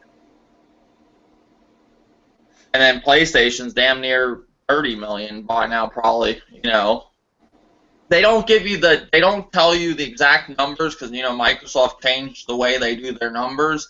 I'm sure they'll find out a way when the guy updates it on VG charts what exactly it is. They're telling you by user base now, like what, you know, how many people are using Xbox Live. But which is fucked up about that, they're counting 360 too, and that's not the sales of the Xbox One. They're going by Xbox Live, but last time I checked, which I'm looking right now, it's 15.1 million. So whatever Halo did, which you guys think it did 5 million console sales, like you know, Halo and all this with how good it did. Do you think they sold 5 million for October? I hope so. Yeah, they could have. I don't know. I don't see that. I don't think it's that much of an improvement, but who knows? You know, well. Wait a minute, is you talking about Halo 5 the game or just the No, I'm console? talking about with the Halo 5 being at top of the charts and the Xbox One's the top in the States. Now, one thing you guys understand, too, this is the top of the state, you know, United States. This isn't counting that. This ain't globally. You know, this PlayStation might have beat it globally, but it didn't beat it in the United States. So I don't think we got an increase of 5 million, you know. I heard that United States is all that matters. That's what I heard. I mean, I don't. You guys can say as much as you want. It don't matter. But I mean, it's just a subject. That's all it is. It's not the end of the world. I People talk about this. I'm just saying. I don't think they got 5 million. I don't think it's at 20. But even if they are at 20, and PlayStation's probably at 30, you know, which is still 10 million lead, but I don't think it's that much. I mean, I'm sure somebody on YouTube knows. As much people like say they don't like sales, but they do. And we did not talk about sales at all until this point in this podcast, so calm down, guys. But this is a big topic to most people, and I mean, you have to give credit where credit's due. Xbox is doing better. You know, they are improving. At least they ain't, you know, out of the race. That's basically what I like to talk about. At least it's doing good. You know, I like to praise consoles when they are doing good. And it is good. You know, as many people as attacked Halo 5 to top the fucking charts. Oh, and you had Yoshi's Wally World outsell Uncharted Collection. Yeah, That's but fun. that's Yoshi. You know, Yoshi don't play that. You know, Yoshi. Yeah, Yoshi a beast. You know, I'm not even gonna pretend, like, honestly, right now, right? If I were to say which system, and remember I play on PC and all that good shit. If I had to say, if I excluded the Wii U out of the conversation, because I would say the Wii U first. If I said, you know, which system is offering you the most, honestly, it would kind of be even at this point. Maybe a little bit more to Xbox because they got games just right now, but Sony got games that's coming that I'm like, I want to play Tomorrow's Children. I want to play the Alien Nation. They got games coming that a lot of people are going to forget about. Like most people are focused on Uncharted 4. I'm waiting for Tomorrow's Children to come out. So I don't know. Like I think next year I mean, it's already on the borderline of right. Really, they both are good. They both got great games. I don't. It's just a toss of the coin, really. Well, see, PlayStation's got Horizon coming, which that game, I have to say, is probably one of my most anticipated games besides Uncharted 4 and Quantum Break. But I don't know. They all got good games coming. But here's how the charts went. Halo 5 was number 1. NBA 2K was 16 was number 2. Assassin's Creed 3 was number 3. Or Assassin's Creed Syndicate. I don't know why I said Assassin's Creed 3. Assassin's Creed Syndicate number 3. Madden NFL 16. 4. WWE 2K 16. 5. FIFA 16. Number 6. 7 was Destiny the Taken King. 8 was Yoshi's Woolly World. 9 was Uncharted, and 10 was Rock Band 4. So that's the sales for October. You know what games did good, but Halo did top the charts. All the hate Halo got, it sold really well for October. It still sucks. Yeah, it sucks. Multiplayer's good. I mean, I didn't think the story sucked as I just didn't like the ending. That was my problem. I played it heroic. When's the last time you played Halo 5? Huh? When's the last time you actually played Halo 5? Well, I mean, I beat the game. I mean, and I played a little bit of the multiplayer, but I got other games that came out. What am I gonna play? Halo 5? The game sucks. I own the game. It sucks. I beat it. What game has kept your interest? Okay, that's another thing I want to talk about. That now you remember me. Now that you reminded me, what games compared to other generations, like this generation, has kept your interest where you kept playing it? I got a whole list of them. That you play constantly. So right now you're playing when you first played it. Like when they came out, that's a little different. But like. No, what game? Like back in the day when Mario Kart came out on the Super Nintendo, I played that whole fucking generation. Did you play games like that this generation? It's a little. I got other games to play. Like, what do you? Okay, well you got my answer for Halo. Debate. I mean, I'm just being real, but like what I'm noticing this generation, most games, yeah, they do well in sales, which they are good games, but they're forgettable, or I played. Okay, I give. Witcher 3. I put into. I would say like 60 hours into that. Am I playing it right now? No, but it held my attention. That doesn't mean I want to play all year round. I played Zelda: Link to the Past all generation during Super Nintendo. That held my interest. We play that game at least once a month, every single month. I'm just saying, is there games that do that anymore? Like especially this generation? For me, there's you mean this generation? There are games that do that, like Fallout 4 might be that game. I don't know, but Metal Gear is that game. I'm putting it down right now because it's just games that's out. I'm trying to focus on. But Metal Gear is definitely a game I will always get back on, and especially the multiplayer is not on PC yet, so I'm gonna probably get into that too. But I will always get on, go do some missions here or there, and play it. Try to get higher scores. But to be honest with you, the first games that come to mind that I've played, like ever since I first played them, I've played them at least twice, like as in beat the game twice a year, is Fallout 3 in New Vegas. Well, I'm saying this generation, has there been any games like you played like Fallout 3 in New Vegas? Like that's fresh. Well, like I said, Metal Gear might be that, but Metal Gear just came out this year. And the generation just started, Dave. What do you want? Well, okay, from the first year, is there any game you were playing from the first year that they came out of this generation? And I'm still playing it right now. Yeah. What games came out? Because Gears of War, I played that whole generation. You played the first one the whole generation? At least half of the generation. I played it more than just right when I played it. I kept playing the game. It held my interest for longer than just the time it came out. There's another game I'll be playing right now if it didn't just all of a sudden start working on PC, and that's Dead Rising 3. But that game just stops working, so I can't play it. So. Is there any games this Okay, for example, is there any games this generation right now that you could see yourself playing by the end of the generation, or at least to the halfway mark? Oh yeah, Metal Gear, Dead Rising 3, if it fixes itself, because I don't know why it's broken, and what's the game? Fallout 4. I think Fallout 4 and The Witcher 3 definitely. I could see myself playing those because it's just so much content. There's no way like I could fucking do all that shit. You know, I'm gonna have to spend damn near the entire generation just trying to beat every last little thing. Yeah, so. So they're good enough. They are good enough games that you can play because I could name countless games I played on generations through the majority of the generation. Like Ocarina of Time, I played that constantly during the N64 generation. Yes. Well, let me put this up. Dave, how old were you when Ocarina of Time came out? Let's see. Going by just judging as when I was in probably 8th or 9th grade. Now, did you have a job at the time? No.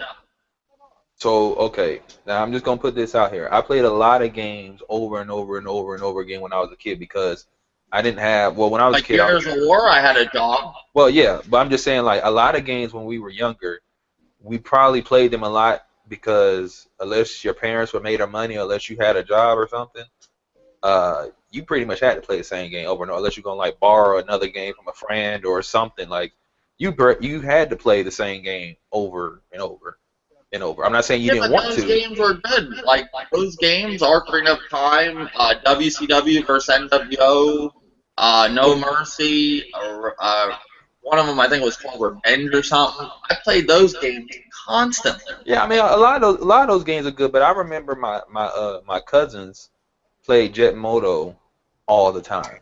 But at the same time, all they had was Jet Moto to play. So it's either play Jet Moto or play nothing. You know, so I'm just saying some people and they like the game, but I mean, did they really like the game or did they make themselves like the game? Because y'all know how I feel about it. That game was something. You could trade in games. I traded in games, but there were some games I wasn't trading in. We had Rhino back in the day. Like, that's where I lived. We had a place called Rhino Games that they ripped you the fuck off, just like GameStop, maybe worse. Oh, when I was a kid, it wasn't no. I mean, I don't know if they were trading shops because I wasn't aware of GameStop when I was really young. But I couldn't go to my parents and say I want to trade in something they just purchased. They ain't gonna fly that way. Oh, yeah. But I'm just saying. I mean, I remember games that I used to play constantly. I couldn't tell you too many games this generation I would plan on playing the whole generation. Maybe UFC, I'd play that one. I like that a lot. But Killer Instinct. What about you, old dirty? What, like games I still play? No, like, do you see this generation any games that you'll be playing the whole generation that you just find so great? You know, like older generations. I'm trying to see in my library.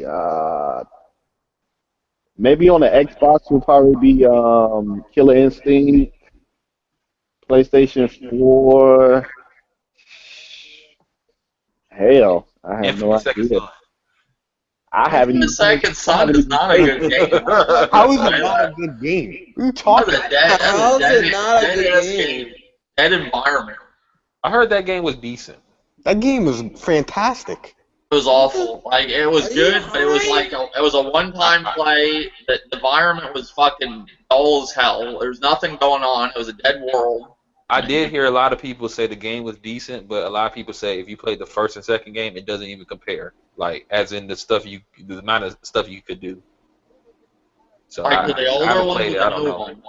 Well, they're saying if you compare Second Son to the first and second game, the first and second game are superior, not in visuals, but as in game. Yeah, you could do. From what I played, I beat Infamous Second Son. I never beat the other ones, but from what I played, you can do more in those games. The side missions were bullshit in Infamous Second Son, like spray paint a wall, go find you gotta find one of the dudes. It was just awful. Great game. Great game. Great game. I know a game. I don't know if you guys got it, but I know a game for me. Like, I play this game ever since it came out every year and beat it. Borderlands 2. I know that game came out last generation, but I guess the remaster counts. You guys haven't played that. Oh, that's a shit game. Well, I'm just saying, like, to me, I see most gamers this generation, they'll get a game, and then you don't hear about it in about 2 weeks. You know a game's going to be like that? Persona 5. Probably. I really don't want to do this like on air because it's gonna be a long discussion. We'll save it off air. We'll save it off air.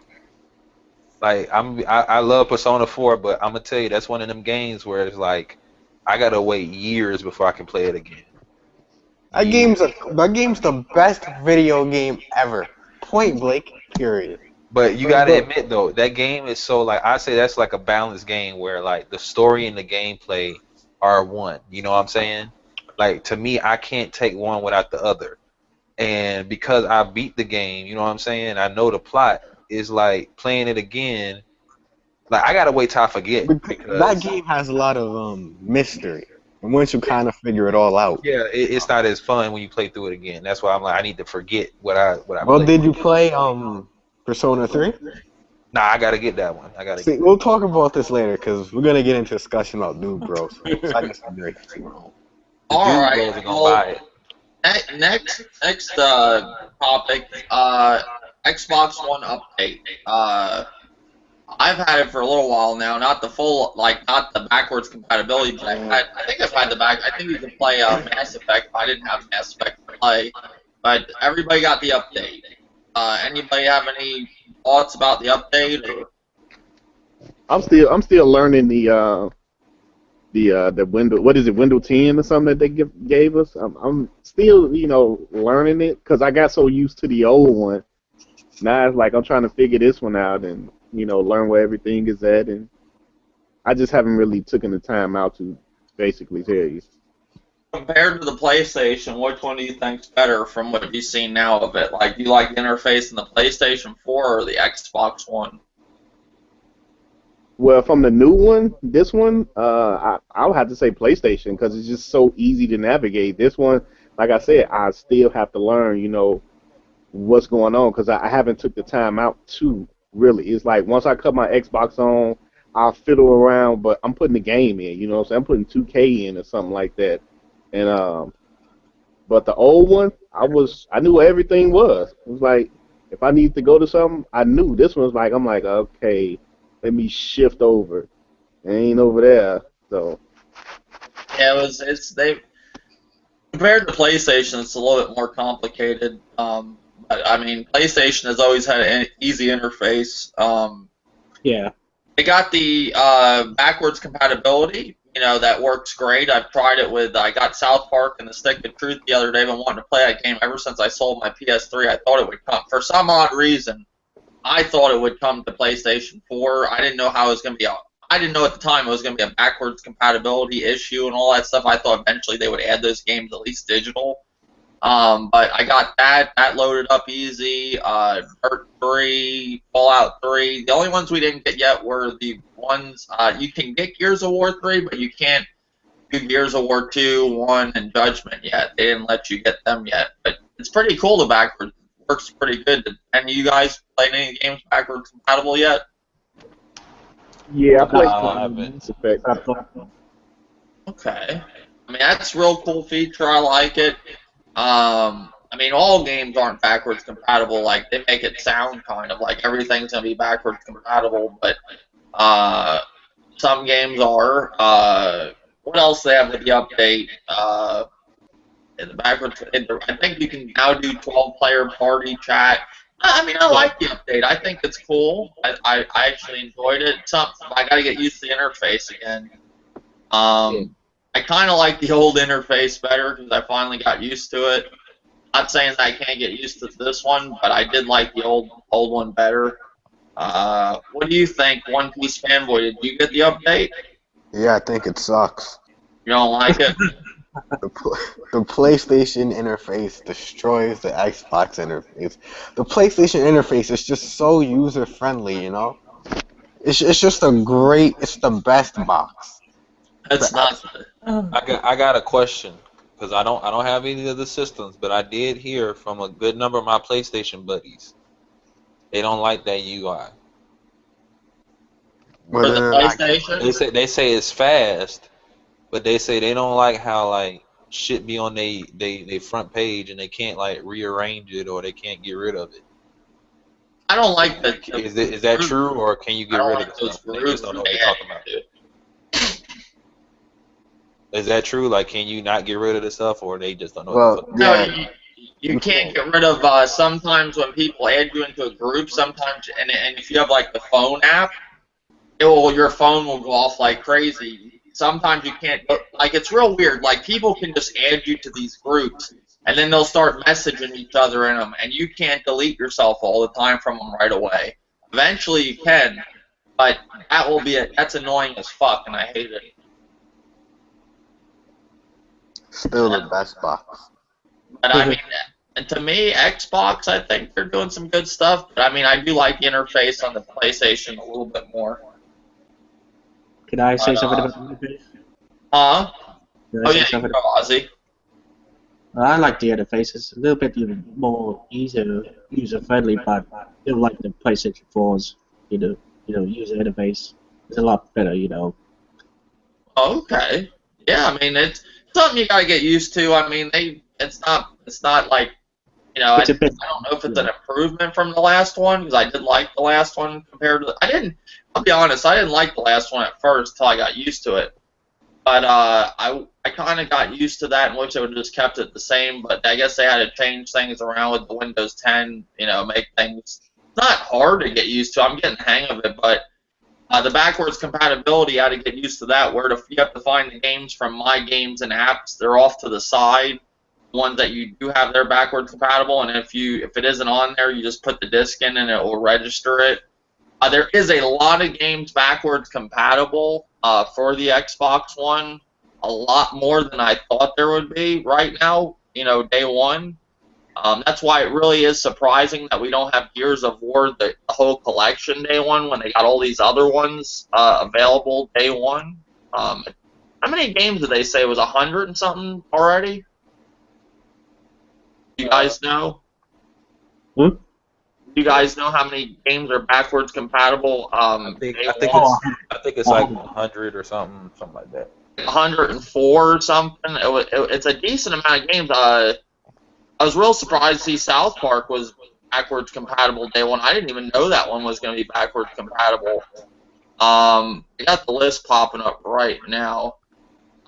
Right now, fan favorites: Gears of War 3, Fallout 3, Assassin's Creed 2, Borderlands, Fable 2, Just Cause 2, Mass Effect, Mirror's Edge, A Kingdom for Cleanthings or whatever, A World of Cleanthings. I don't know. I never heard of that game.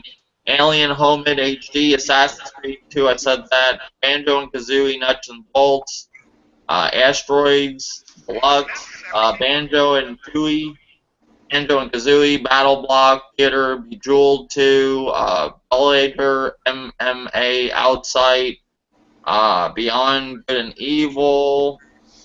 Some games are they got Castle Storm. Not all games are great. A decent amount of games. They got Doom, Doom 2.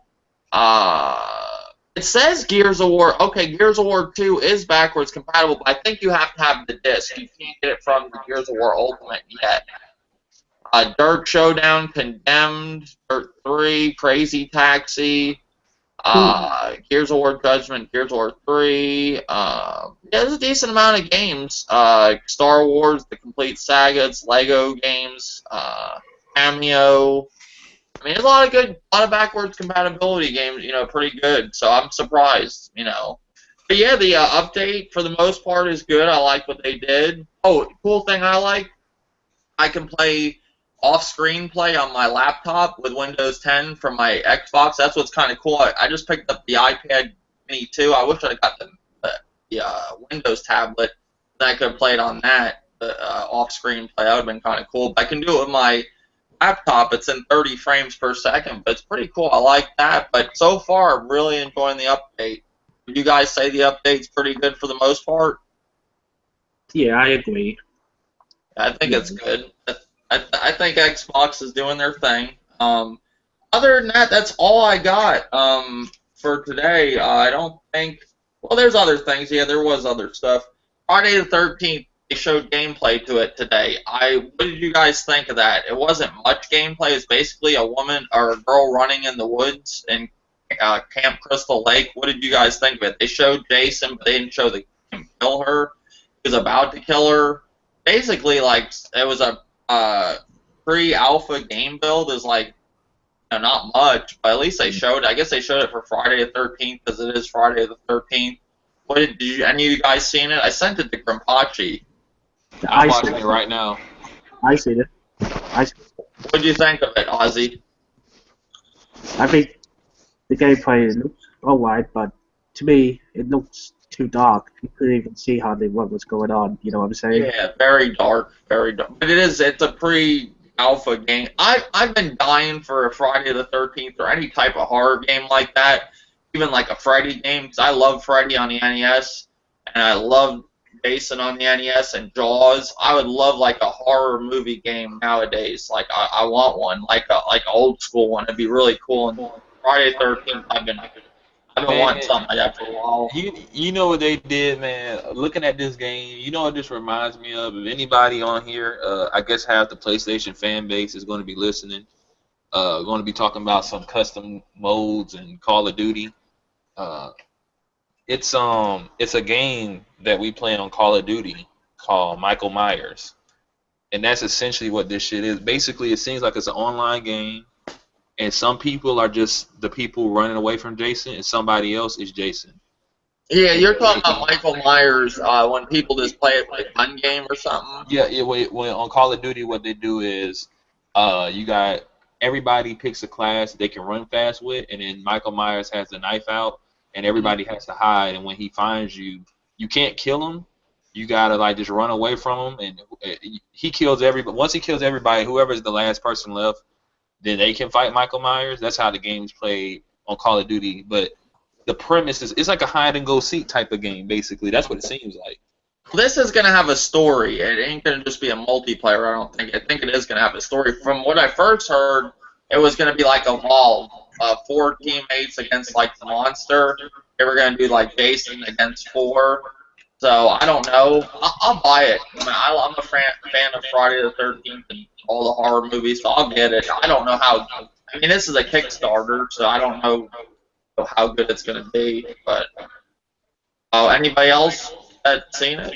Yeah, I've seen it. Like you said, just a chick running in the woods, but it was dark for some odd reason. Really dark.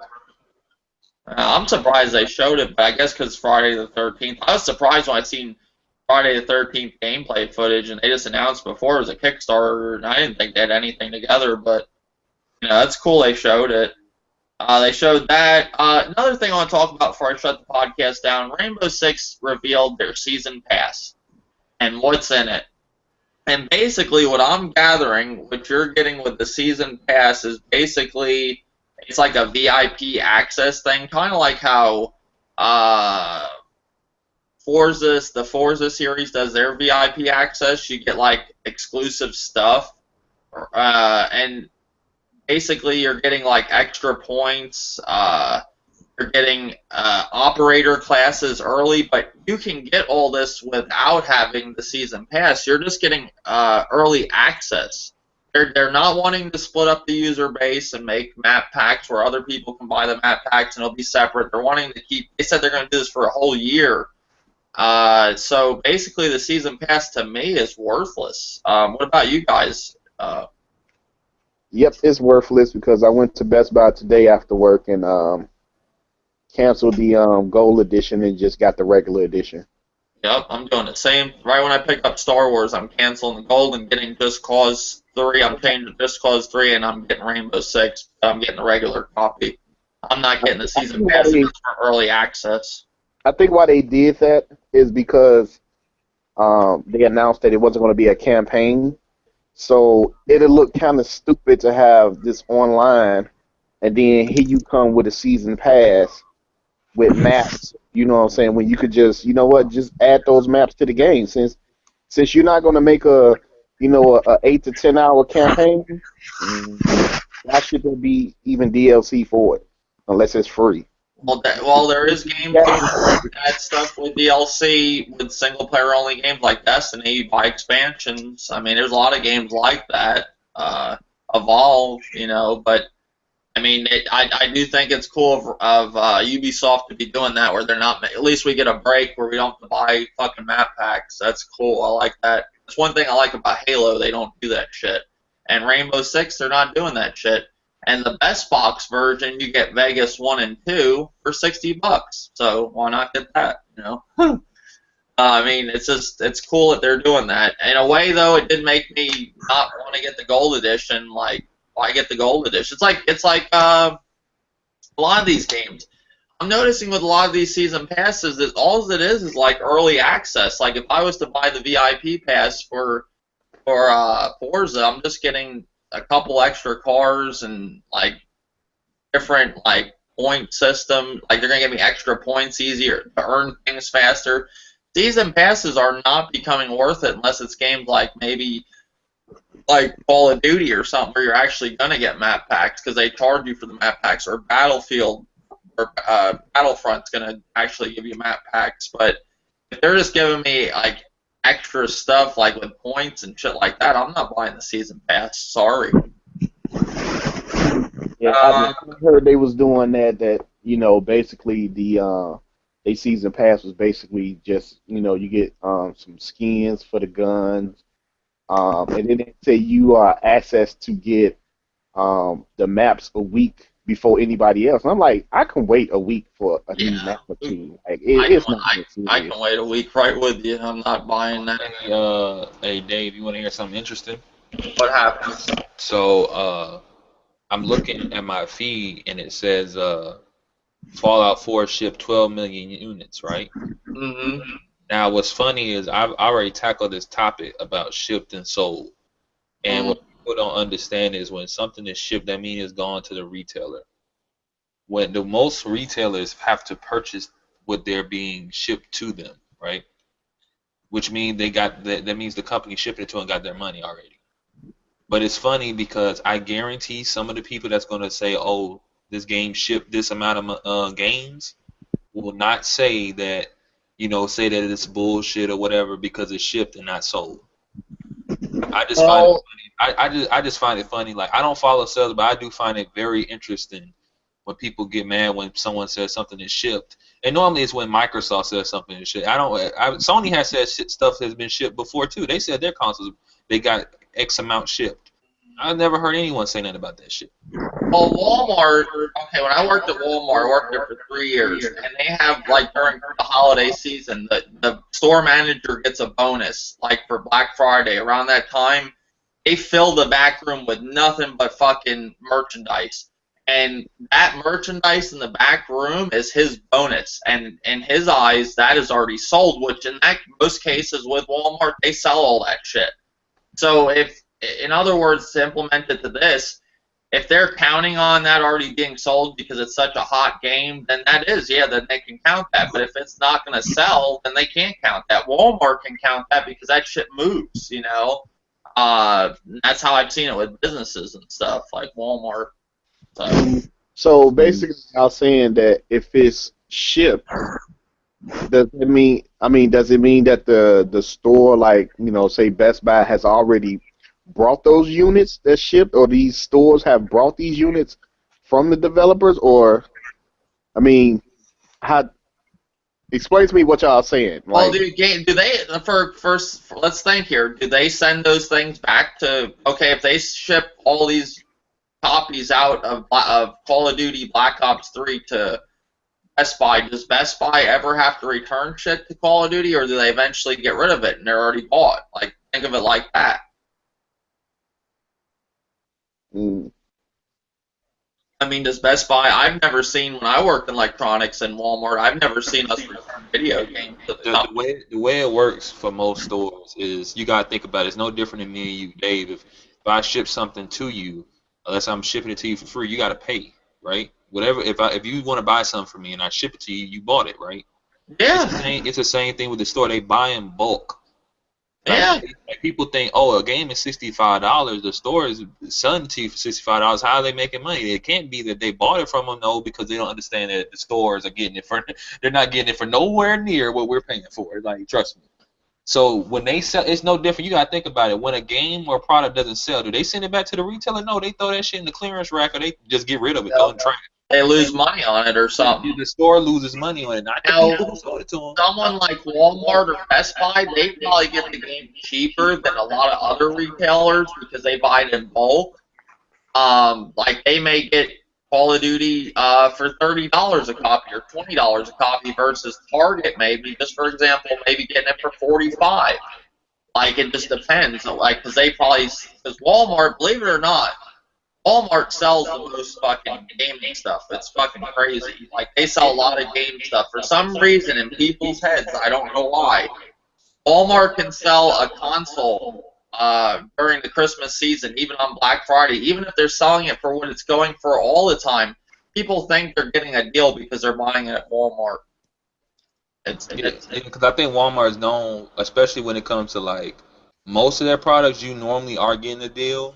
So I guess people just associate it all with being a deal. And you know, Walmart will do this slick shit where like, let's say a PS4 costs $350. Let's say the 350 model, they'll put on the thing that is marked down. Well, it is marked down $50. But let's say a couple of months go by, and it's already kind of known for the gamers. Like most people that follow the industry know that this is the base price.